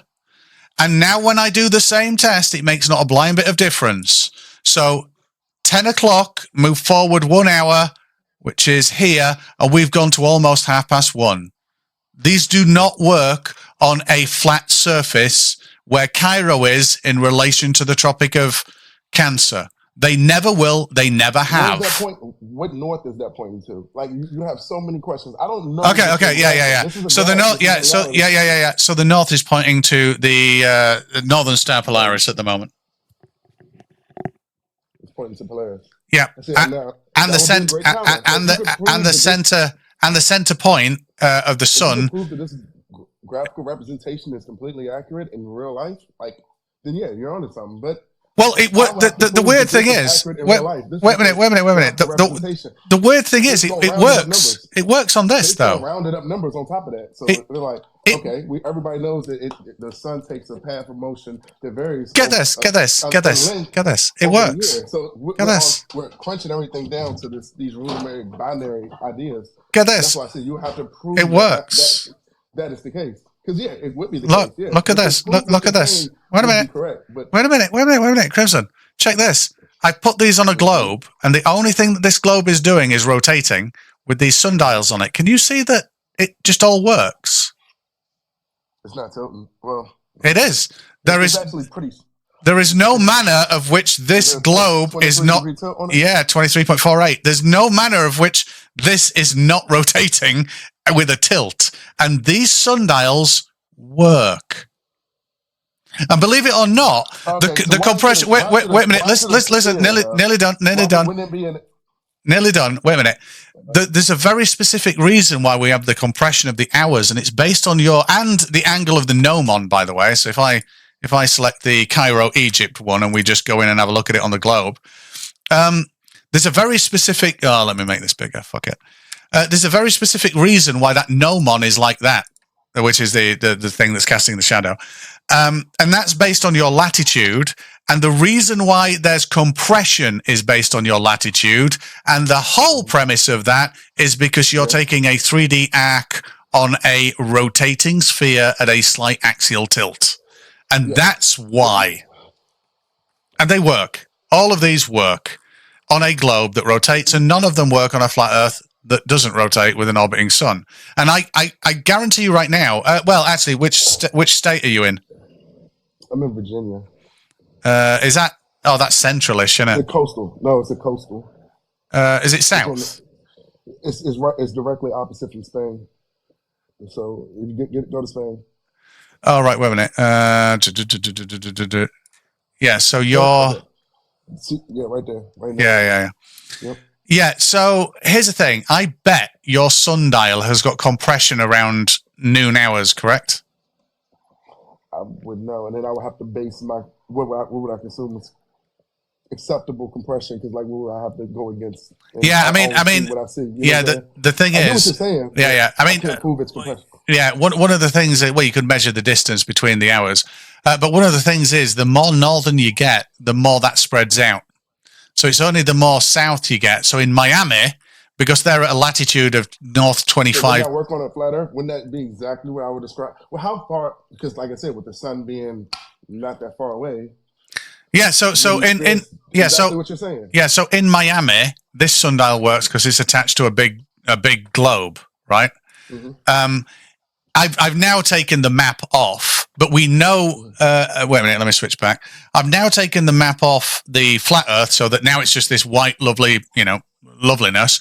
But we know that there is a sundial in Miami here, and we know that we're 25 degrees north of the equator, 25.6 to be exact. So it doesn't matter that it doesn't matter about the continents. We know that we're 25 degrees above the equator. So now does this sundial work that works in reality? And the answer is still no, because around 10, again, if I go to 10 and set it to there, if I go to 144, frame 144, I'm still at 1:30, and that's 1 hour that's passed. But it's logical because the sun is going quickest. You're having to turn your head quickest when the NASCAR comes past you when you're sat next to the track.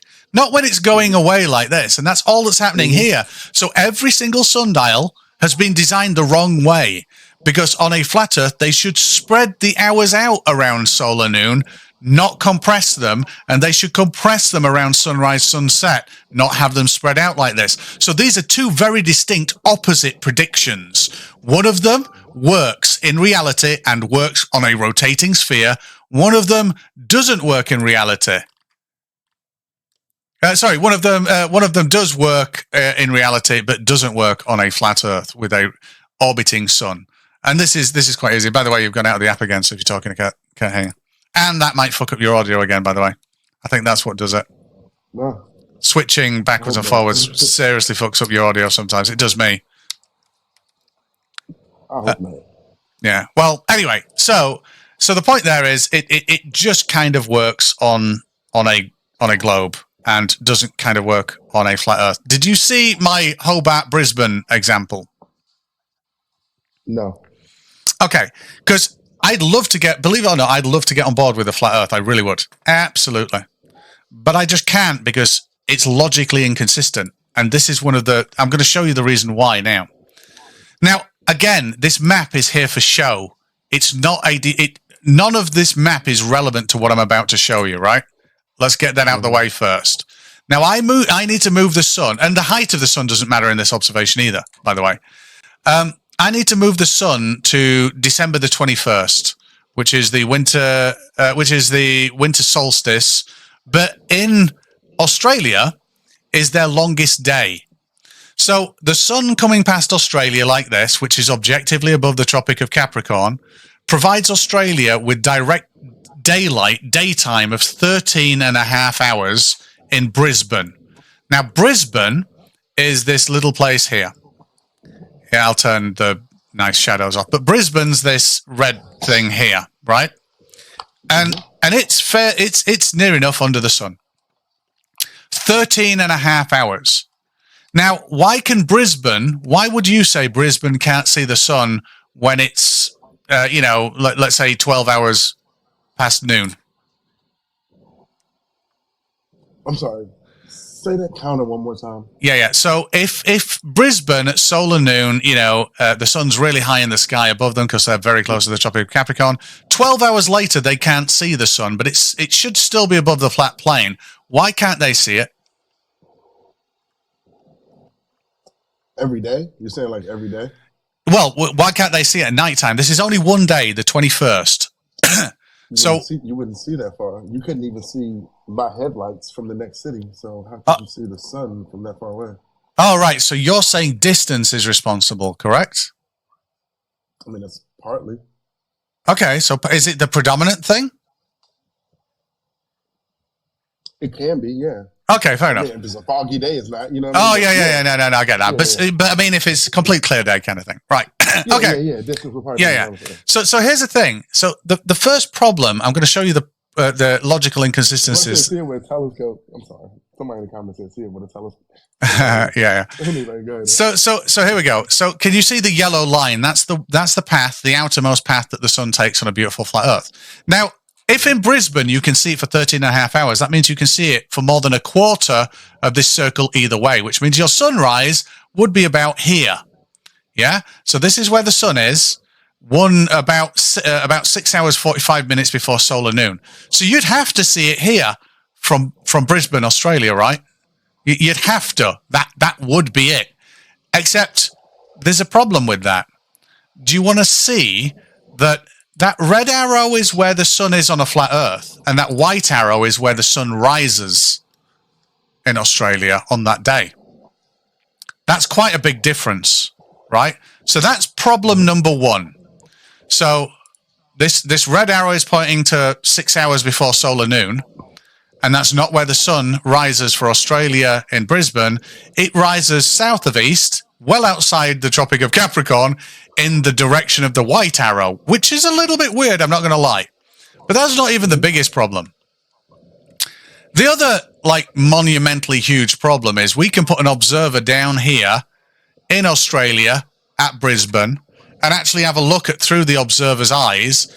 And no one in Australia ever sees this. This is not what they see. The sun doesn't change size like that, and it doesn't take this path through the sky, because their sunrise would have to happen left to right, and then it'd go along right to left, and then sunset would be left to right again, which would just be really fucking weird. I'm not going to lie to you. And that's not what anybody sees either. But there's actually even a bigger problem. The biggest problem is if you go further south, increasing your distance from the proximity of the sun, obviously on a flat Earth, your day length increases, right? So 13 and a half hours of daylight in Brisbane. Get further away from the sun, 16 hours in Hobart, Tasmania. Get further down here, you can make it 18 hours. And all this is doing is getting further away from the path of the sun, and the days getting longer, which is a bit weird. And the other weird thing on that very same day is that here in Finland on this green arrow, we've got another problem. This green arrow is predominantly closer to all of these orbits or potential orbits of the sun, yet it only gets 4 hours and 20 minutes. That's a bit weird, right? So, biggest problem, get further away from sun, day length increases. That's odd. we got an explanation for that? Well, so I'm sitting here, I'm listening to your monologue. I love it. I personally have never been to Australia, but when I have a buddy, which I checked out for 2 seconds because I have a buddy who's a big flat earther who lives in Australia. I was trying to see if I could get him to answer this question specifically. I don't know what city in Australia he's from off the top of my head, but yeah, it wouldn't matter. I was trying to get him on the horn so I could actually ask him this question because I'm not from there, so I'm listening to what you say. That way I can present it to him. Okay. But you would say I'm more than willing to concede that I don't even know. If even okay. But just imagine you could check it on time and date, and you can check with your buddy that what I said was true. This would be pretty fucking weird for flat Earth, right? If what I said was true. Yeah, sounds Got you totally. Do you want to know what else would be weird on a flat Earth? And talk to your buddy in Australia. I've got 2 flat Earth buddies in Australia, by the way. Oh, I call them buddies. They want to keep me up late a fucking night by debating bullshit, but I don't mind them. It's weird that they would be flat earthers too, because they could handle a lot of this stuff from with the. No, they actually can't. They can put forward. Looking at a ceiling. No, a B on the ceiling. I would see a B straight up, but they'll see a B side down. Check this. So this is Johannesburg to Sydney, flown by a 787 and A380, sometimes twice a week. This distance here, and this is the path that it takes. This distance takes at all. Well, if you track it, if you fly over land, no, they actually don't. If you track it on flight radar, this is the path that it takes. I've traced this from flight radar. If flight radar, then it's incorrect because they fly over land. It's actually in the code, so that you need to fly over land as much as possible in case of emergency descent. So you wouldn't fly over constant water that long. No. Because you don't know your orientation. There's so many. Honestly, I'll tell you what. Okay. So anyway, that's like here's the flight that we were just looking at, Johannesburg to Sydney, and this is it here, flown by Qantas. You see, none of the other flights do any sort of path, anything. So this one-off thing that you're trying to show, I don't know if that's. You can look at all these other flights. You can see the routes they take. They fly directly over land. I don't know what that one-off added line is that you're trying to show me is something, because I see Wait a minute. No. Calm down. There's loads of different flights that you can plot on this. Show me some more. Show me 5 more. Of what? Of flights that going. See, that flight was going to that island. Was at Fiji right there or something? So yeah. So show me 5 flights that fly completely over 14 hours over water. The predominant 2. There's this one here from whatever. Well, no, there's no land here, and there's no land in between Johannesburg and. That flight. Wait a minute. Yeah, so there's no land. Yeah, so there's no land in between Johannesburg and Sydney. This map is not an accurate distance map. This map is one for flight radar. Nice. Strange Red said the same thing. Yeah. Support flat Earth. Yeah. I mean, no. So wait a minute. Wait a minute.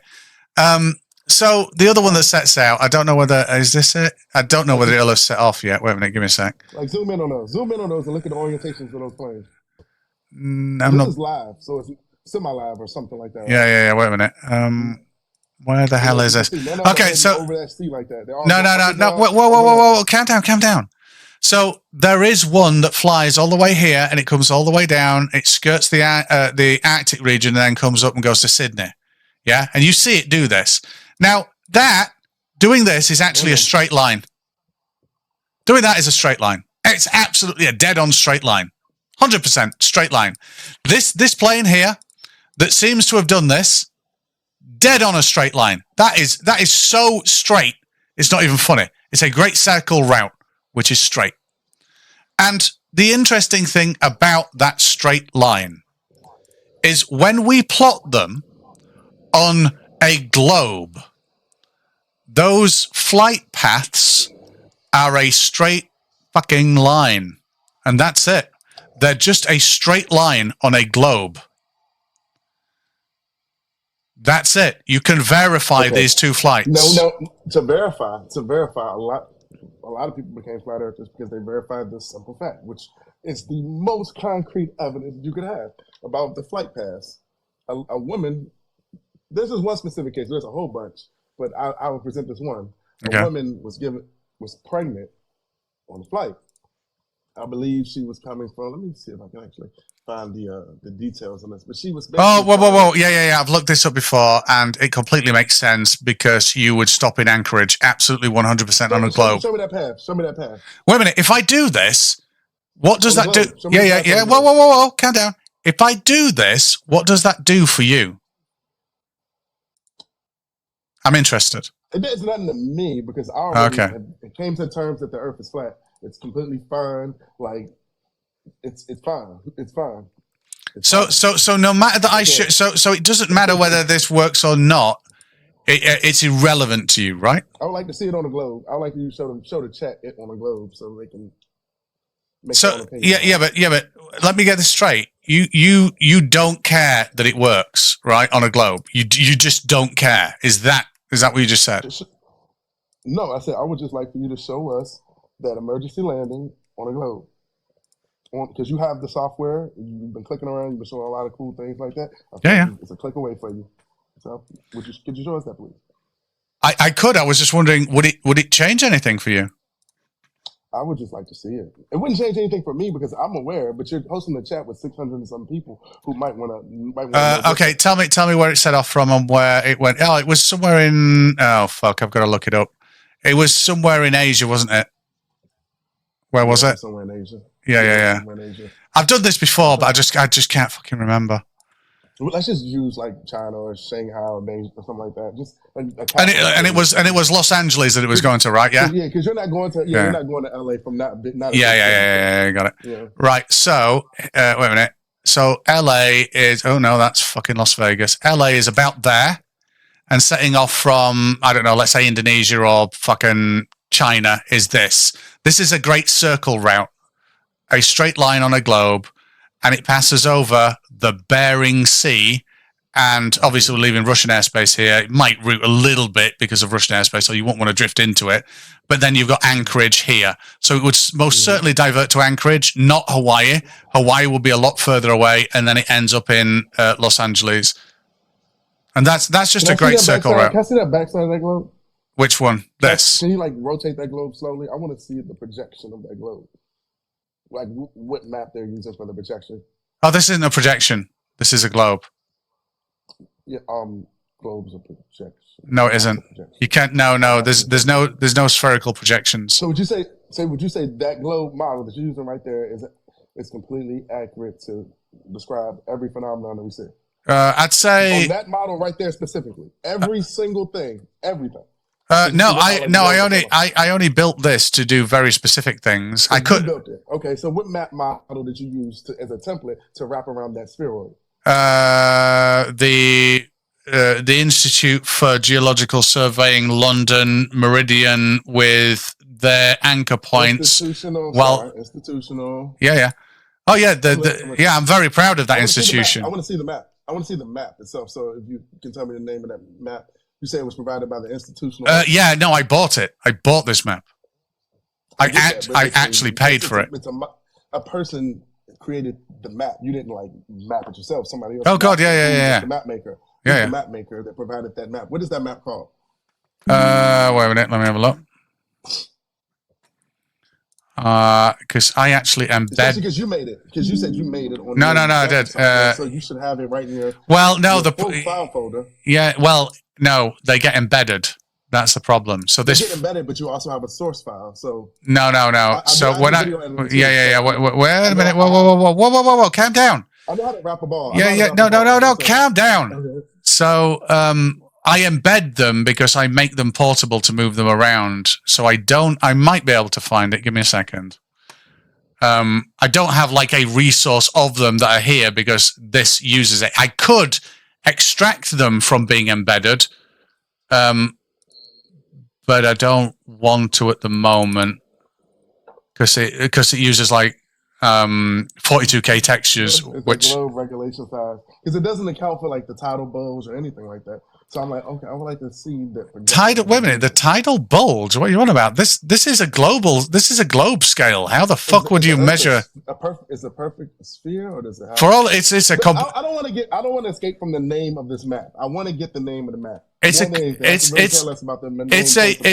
a competition snooker ball. Yeah. Oh, sorry. Billiards ball. Yeah. So the globe is a competition billiards ball. That's fine. I just want to know the name of the map, though. Yeah, I'm going to try and find the source for you where I bought it, but I bought it ages ago. You bought the map digitally? Yes. Okay. I think I bought it from. Wait a minute. I might have to get back to you on this because it was literally about 5-6 years ago. So I bought loads of maps since. Because it'd be kind of important, because if you're using this as your base model, you would want to know the source of that map, so you'll know how accurate the. Oh no! Oh God, no! Okay, so you can. Yeah, so you can. I'm arguing the accuracy of it. I'm arguing who made it. Oh yeah, no, but you don't need to know who made it to figure out if. No, wait a minute. Wait a minute. Let me finish. Mm-hmm.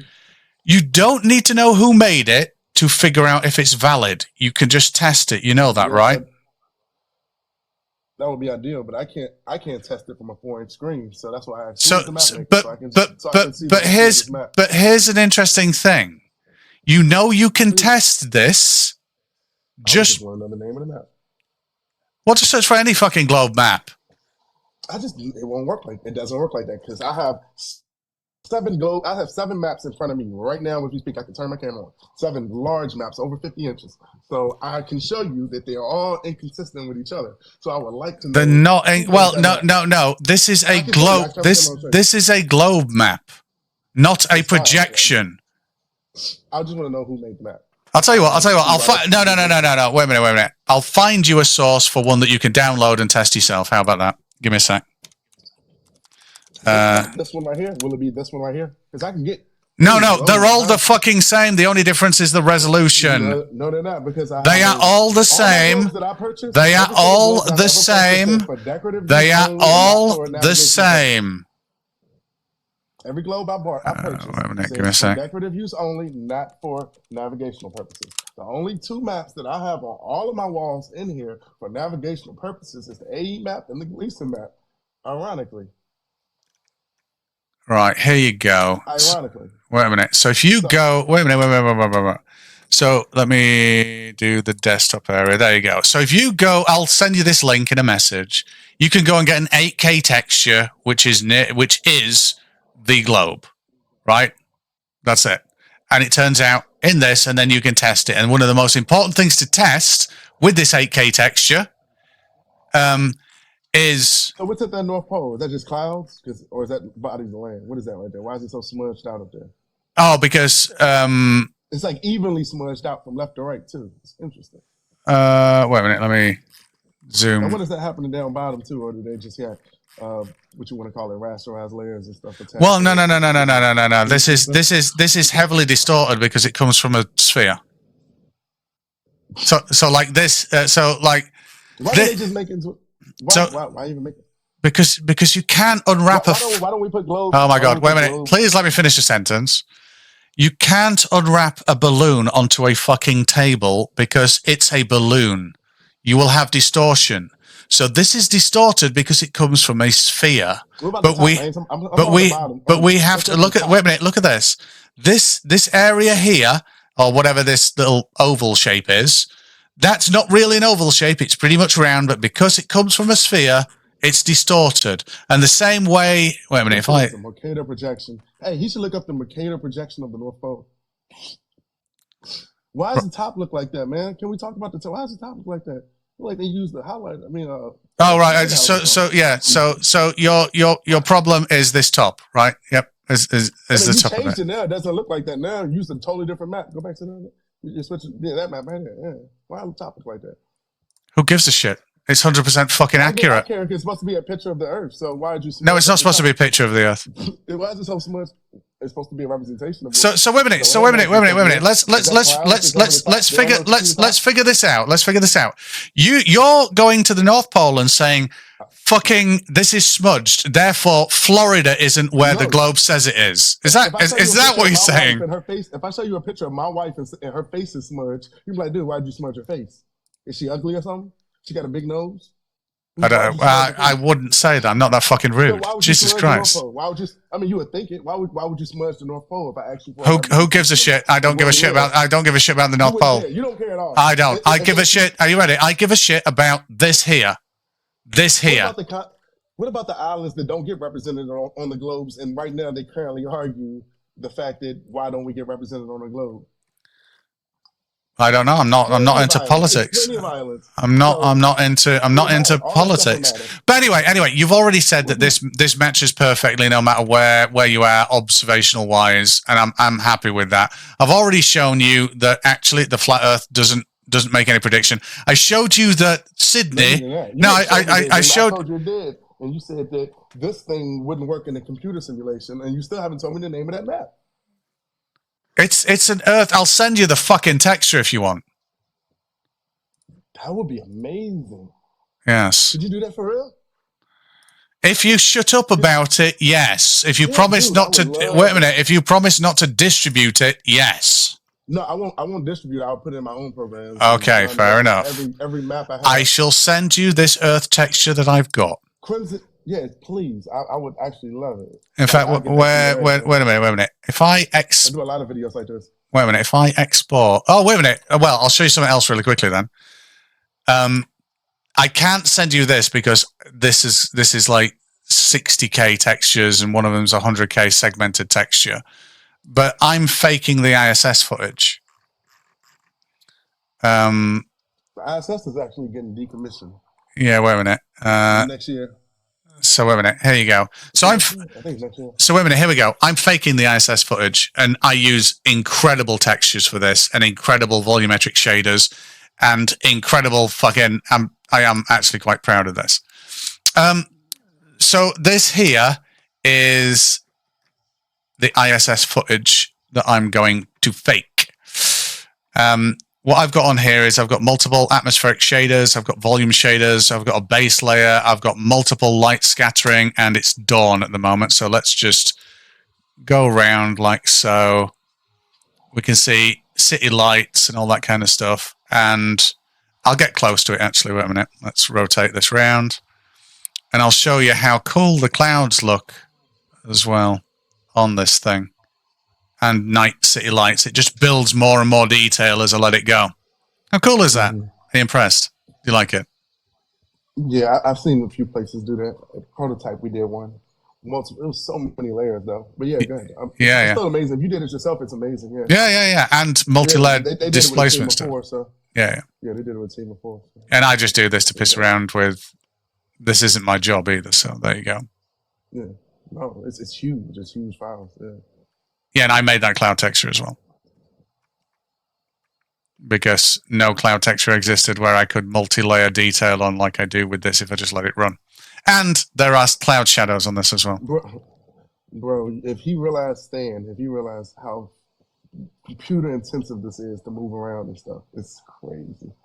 It'll turn the computer off quickly. Quickly. Yeah, but there you go. So I am actually making this. So I'm saying I've got some a lot better textures, but I will send you that Earth texture. I'll make a video on it. But anyway, so the point is, you did see on the flat Earth though how Brisbane has got a problem. Would you like to see anywhere else to get a geometric prediction out of a flat Earth? Maybe where you are. So if I move an observer where you are. So let's say, and I'm going to guess about here. But we'll just say East Coast anyway. Obviously a little bit above Florida, near the coast. You've gone out of the app, by the way, again. Yeah. So this observer here that's now on the, you're a bit south, but fuck it, it doesn't matter, it'll do. This is what you should see for 24 hours on a flat Earth. Is this what you see, do you think? Well, no, because you can't see that far away. That wouldn't say that you can see all the way to Japan. All right. So, okay, got you. So, at what point does this go out of your visual range then? And does it go out of the visual range in midair? Does it attenuate? Because what I can do on this as well is I can put fog on here and light attenuation so that it kind of goes out and comes close, but then goes away out and fades to nothing. But do you see a problem using the inverse square law of how light wouldn't reach you? Well, see, as you like we were talking before, linear perspective, so you would notice everything converge down to a center point up until it all disappeared away. But wait a minute. Does vision is a triangle. So does linear perspective alter the intensity of this light? Does it alter the intensity of the light? Yeah. So if the inverse square law says double the distance, quarter the power, does that not mean that someone in South America, so that's in Chile, there right now, and you're over here, does that not mean someone in Chile, let's say they're getting one? We would be in winter, they would be in summer, right? Yeah. But let's say they're getting 20,000 lumens, right? Oh no, let's say 10,000 lumens. So we go over here, and this is 10,000 lumens, but we double the distance, and then that's 5,000 lumens, and then we double the distance, and then that's 2,500 lumens. Actually, no, that's less. So let's say 10,000 lumens on the ground in Chile, and then we double the distance. That's 2,500 lumens now. We double the distance all the way to you. You're getting about less than 1,000 lumens, and they're getting 10,000. Does that seem right to you? Ish. I don't know the calculations on that. You're roughing the numbers, so I'm listening. It doesn't seem right because of the distance, right? You said the inverse square law. We'll be in winter. We might not even. The sun might peak out for 6 hours. So here's a question. Here's a question. So if I hold, a light meter works. So 30-degree sunlight versus 100-degree sunlight. So wintertime, matter of fact, -8, -12-degree sunlight versus oh shit! Wait a minute, 30, I'm sorry, 80 degrees in the summertime. I did. So it works. Wait a minute, I did promise to show you something. Oh no, it wasn't you. You didn't. Was it you that mentioned seasons? It wasn't you, was it? It was my previous guest. I can't remember now. Jesus. But yeah, the temperature is drastically different from the winter to the summertime here. So, yes. I was going to show you something else. I was going to show you. Here we go. So here's Nixie has a thing for me, dude. I don't understand that. Wait a minute. It always comes for me. Here's an interesting thing. You said about the Earth, right? One of these is an oblate spheroid and slightly pear-shaped, and one of them's a perfect sphere. Can you tell me which is which? I did a similar experiment with 4 different moons made of different concave, convex. Yeah, but what? No, it isn't. You baked shading into them. That's different. So here we go. Can you? So that shading into them? You baked shading into them. Yes, you didn't have a light source. If so, for instance, you can convince something that a concave surface is convex if you bake shading into it. In other words, there's no definitive light source. It's actually on the object itself.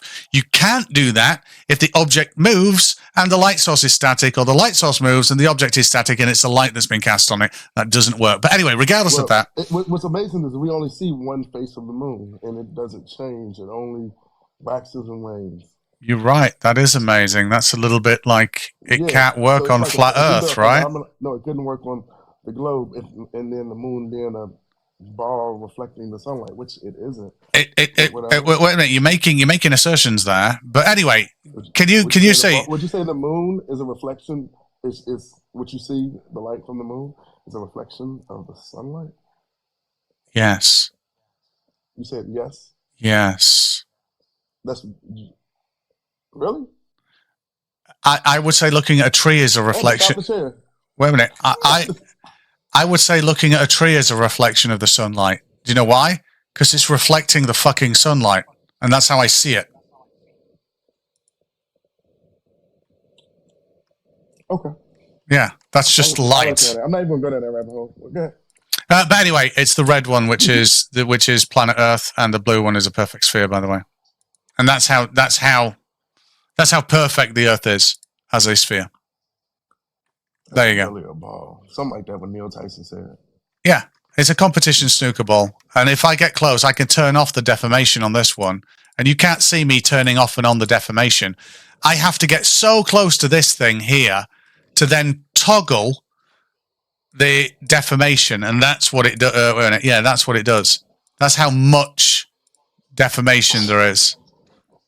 So yeah, you can't tell. It would be a competition snooker ball. That's just the way that it is. But here's the thing about the flat Earth, though. Do you know that I've never got one single prediction out of this that matches reality? Do you think that's me? Not? Do you think that's? Why wouldn't you? Yeah, do you think that? I have a whole model on my phone that I could show you. I have the eclipse time down to the second on my phone.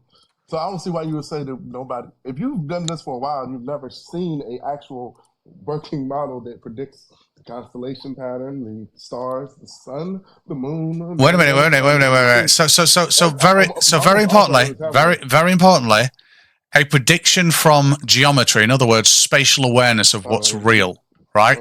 No,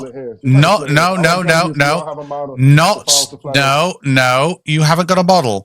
You've got statistical probability, and that's it. A model, you do. Flat Earth does not have a model. I don't see why everybody says we don't have a model. I just told you I have it's a whole map of the world with the sun and moon, constellations and everything. Moving around. I've been knew about this eclipse a long time. Matter of fact, I wrote down so many eclipses. Like, she serious? Okay. Anyway. Wait a minute. So a model allows you to put an observer on it and get a prediction out. Yeah, that's what a model does. Sure. Okay. Do you think? Here's an interesting thing about a flat Earth, right? Where you don't need a map. Again, you don't need a map. If you go and stand on the... Are you ready? If you go and stand on the Tropic of Cancer, right? So it doesn't matter where you do this. It just has to be the Tropic of Cancer.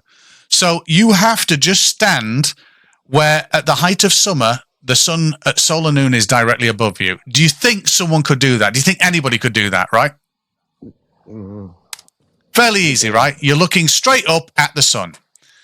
Now, when that sun goes away, it's going to take a right-hand turn like that.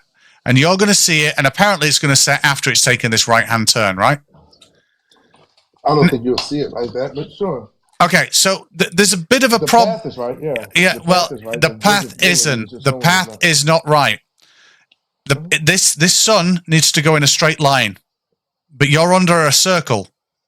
So the problem is you're under a circle, directly underneath one edge of a circle that this is taking, so it's not going to be a straight line, yet in reality, this is a straight line. So this is a flat Earth prediction on the Tropic of Cancer from solar noon going off into the distance, and sunset would happen around here.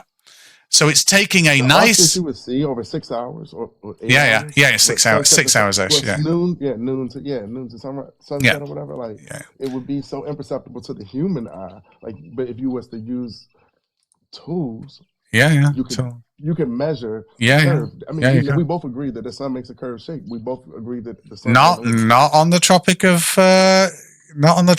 Cancer. I've never been there. I've never been exactly there and measured. I don't care. I don't care.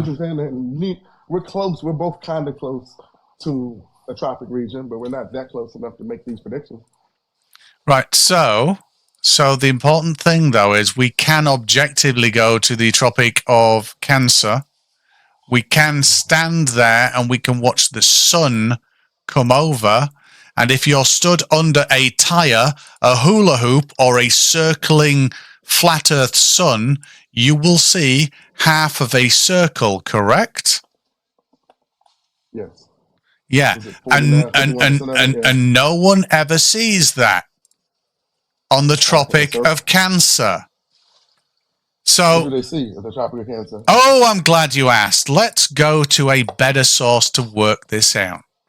So, let's have a look at the sun, a sun observer, and what they may see on there while they're on the Tropic of Cancer. Yeah. So Yeah. let's go Wait with a minute. Check this. Check this. Comes, look, check straight overhead and down the other side. Does that look like, so this is, look, you need to look. You need to look. You need to look. Can you see this as a prediction? Yeah. Can you see this? Yeah, I can see it. I can see Okay. Can you see the intersection, the angle that it hits here, and the fact that it goes straight up and over you and the intersection? Now, if we go to a flat Earth, can you see that the predictions of a flat Earth are significantly different? The sun is big, then it gets small, and that's it. Big overhead, and then gets small. These that's two. Not your perspective. That's not the perspective. So okay, so you see the little. Basically, that's not the perspective you're going to see it for one. I mean. Okay. Wait a minute. Okay. Got you. So I'm using a perspective camera looking up from the Cayman Islands. How would I fix this so that it matches reality? Put it all the way down there. No, it's on the ground. It's on the ground. Put it back on the ground. No, it is on the. It is on the ground. It's overly flat because that perspective is overly flat. That's literally a sheet of paper. We have mountains and terrains and elevation differences. Oh yeah, but I'm not. Yeah, but this never gets low enough. This never gets low enough to see. The tree line is 100 feet above you typically. So no, I mean, let's say I'm in a boat on the water. How about that? I'm actually in the middle of the Cayman Islands. Well, I'm actually near Bermuda, south, but this is a boat in the water. How do I get this to match reality now, then? Is there any way? Boat sunset. Okay, I'm looking up a Tropic of Cancer, boat sunset. Let's see a video on the Tropic of Cancer, a boat in the Tropic of Cancer watching the sunset. Salt and tar.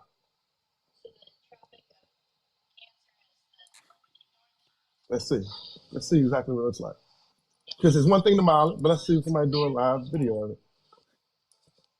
Are you sharing or not? No, I'm actually looking on my computer. Oh, okay. Because I don't know if I can share the video like without messing up the camera. I don't know.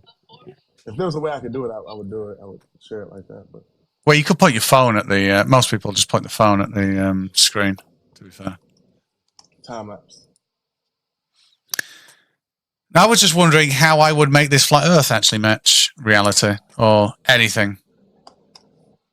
Is there any... Okay, forget the Tropic of Cancer, or my example. Can you give me an example here that works? Like where could I place this observer, and where would I place this sun to get me an accurate sunrise, sunset? Do you think that's possible? I mean, that's a model on a... It's just too digital, man. Like, that's not reality. That's just too... I can't show it to you like that. That's not... That doesn't represent where our reality is that we see at all, especially when you get down to those point of views. I don't think anybody in the chat would say that represents what you see when you walk outside. Okay, no, this absolutely doesn't. Yeah. So I've got another question for you. Do you know about EQ mounts, equatorial mounts? Equatorial mounts, yeah, yeah, definitely, yes. What about them specifically? Do you know that they don't work on a flat Earth? Well, I know that they track the star location. They actually have it pre-programmed, the star move, because everybody knows the star's going one big circle over a year. Awesome. So okay, awesome. But wait a minute. These track. These track. Yeah. Whoa. Yeah. These track at night at one star over the night, right? It's pre-programmed for its motion. No. I'm not going to make any other. Listen. Now. Is it fair to say that you and I could go by EQ mounts and that those EQ mounts will track an object in the night sky, let's say a celestial body, a star, a distant star? In fact, I'll tell you what, let's pick a star, Vega. They can track Vega in the northern hemisphere, correct? Okay, so I'm going to say one of two things. One, is it actually tracking or is it a pre-programmed thing? It's like Audi Quattro versus like is it Okay. You know what I mean? Like everything is subjective, Yeah. so Except you can actually you can track it yourself and just turn one axis to track it. So it's not hard. Yeah. But the step motors just make it really fucking easy. So you don't have to do anything. So the point is, do we agree that you can get these programmed things? There is a specific motion on how to align them, and that they work in reality. We can agree to that, right? Yeah. Okay, cool. Do you agree that regardless of the shape of the Earth, you and I can get 45 degrees to Polaris on you on a flat Earth, me on a globe, right? Yeah. Okay. Then if we stick a pin in the ground on our respective positions, and then is it fair to say we could go polar opposites? In other words, pass back underneath the North Star and go to the opposing side of our land, mine being a globe, yours being flat, to get to 45 degrees again, right? And stick an EQ mount in the ground. Yeah. Right. And then to all of those EQ mounts, we say track Vega. And they'll just track the object in the night sky and we'll be able to take long photos of it, right? Yes. Right. So here, can you see on the left, I've got a globe with an EQ mount on. And on the right, I've got flat with an EQ mount on at 45 degrees north. And these motions, when we're stood next to them and looking at them, are going to match perfectly, right? They're just going to match perfectly because they track things in reality. And this is actually the reality track of Vega. And then the one at polar opposites is here. And we've got, can you see the bottom here as well? Mm-hmm. Yeah. So, and the motions match them, whether it's flat or globe, right? So absolutely matches. Were you with me so far? So on the globe on the left and on the flat Earth on the right, the bottom two match because they're just programmed for 45 degrees at 0 longitude. And these are programmed for 45 degrees at 180 longitude, right? They just are. They work. Okay. So what about now if I put them on a rotating sphere and put them on a non-rotating flat plane? And let's have a look at them. So these are all the same view. We're still looking at the same things.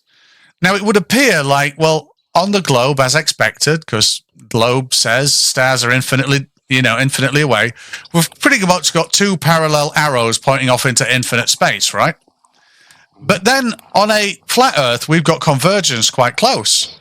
Probably about, I'm going to hazard a guess, about 10,000 miles high, right?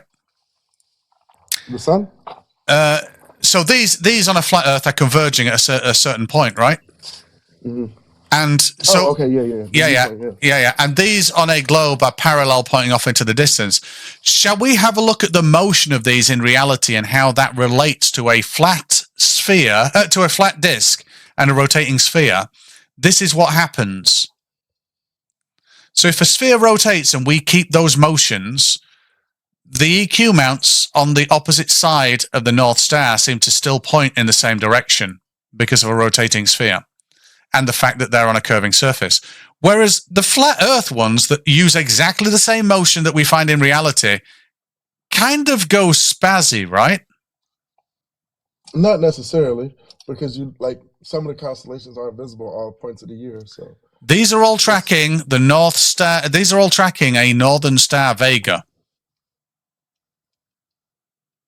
at 45 degrees north. Even if being honest between me and you, I don't know which star Vega is specifically. So. Oh wait, does it? I know it's not the North Star. I know. Well, no. It's a Northern Star. Vega, Illyria, Alpha Lyra. These are all the positions. These are all the stats for it, and they're the positions. But anyway, so this is the motion of the EQ mounts on a flat Earth versus a globe. When a globe is rotating, it looks like they're looking at the same place in reality. But on a flat Earth, using exactly the same motion. But that's pretty accurate to the flat Earth model. When you wait a minute, whoa! Yes, because like I said, you don't see I don't even you just skim by this. I don't have a way to look at this in my head. Listen, though, I don't have a way to input in my head where. How is this accurate? It's in the nighttime sky. You just showed me a quick little positional. No, but I didn't get to But what I'm saying is, when we see the stars at night, like I was saying a second ago, all the constellations that pattern is the pattern. You don't. Yeah. So year round, some disappear, whatever. They go. I mean, no, I get it, but this is the motion of an EQ mount taken from reality. transposed onto flat at polar opposites to see if they're looking at the same object. They are not. There are only 2 points which they appear to be looking at the same object. That's here and at the start point here. So here they intersect and here. But in between all of those points, these are no way looking in the same direction. Whereas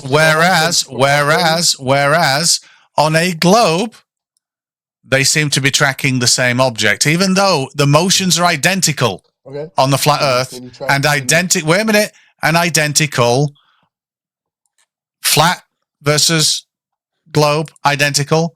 Globe versus flat, identical. And when we see them in a scene, flat makes no sense. Globe looks at the same place.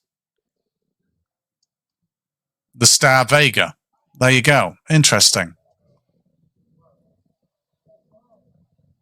Something to look into. EQ mounts don't work on a flat Earth.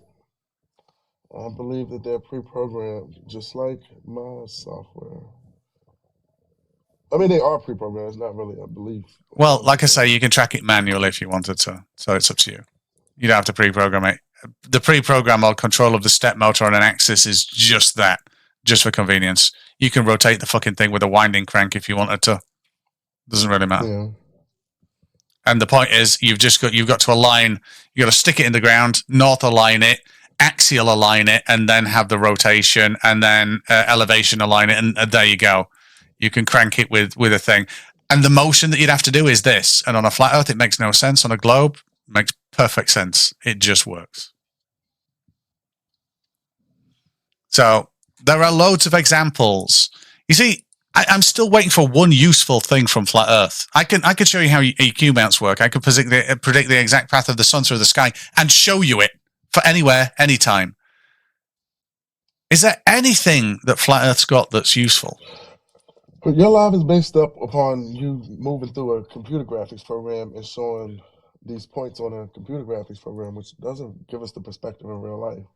And whoa. So sorry. So you're saying these points are based on what you can prove in real life. Okay, got you.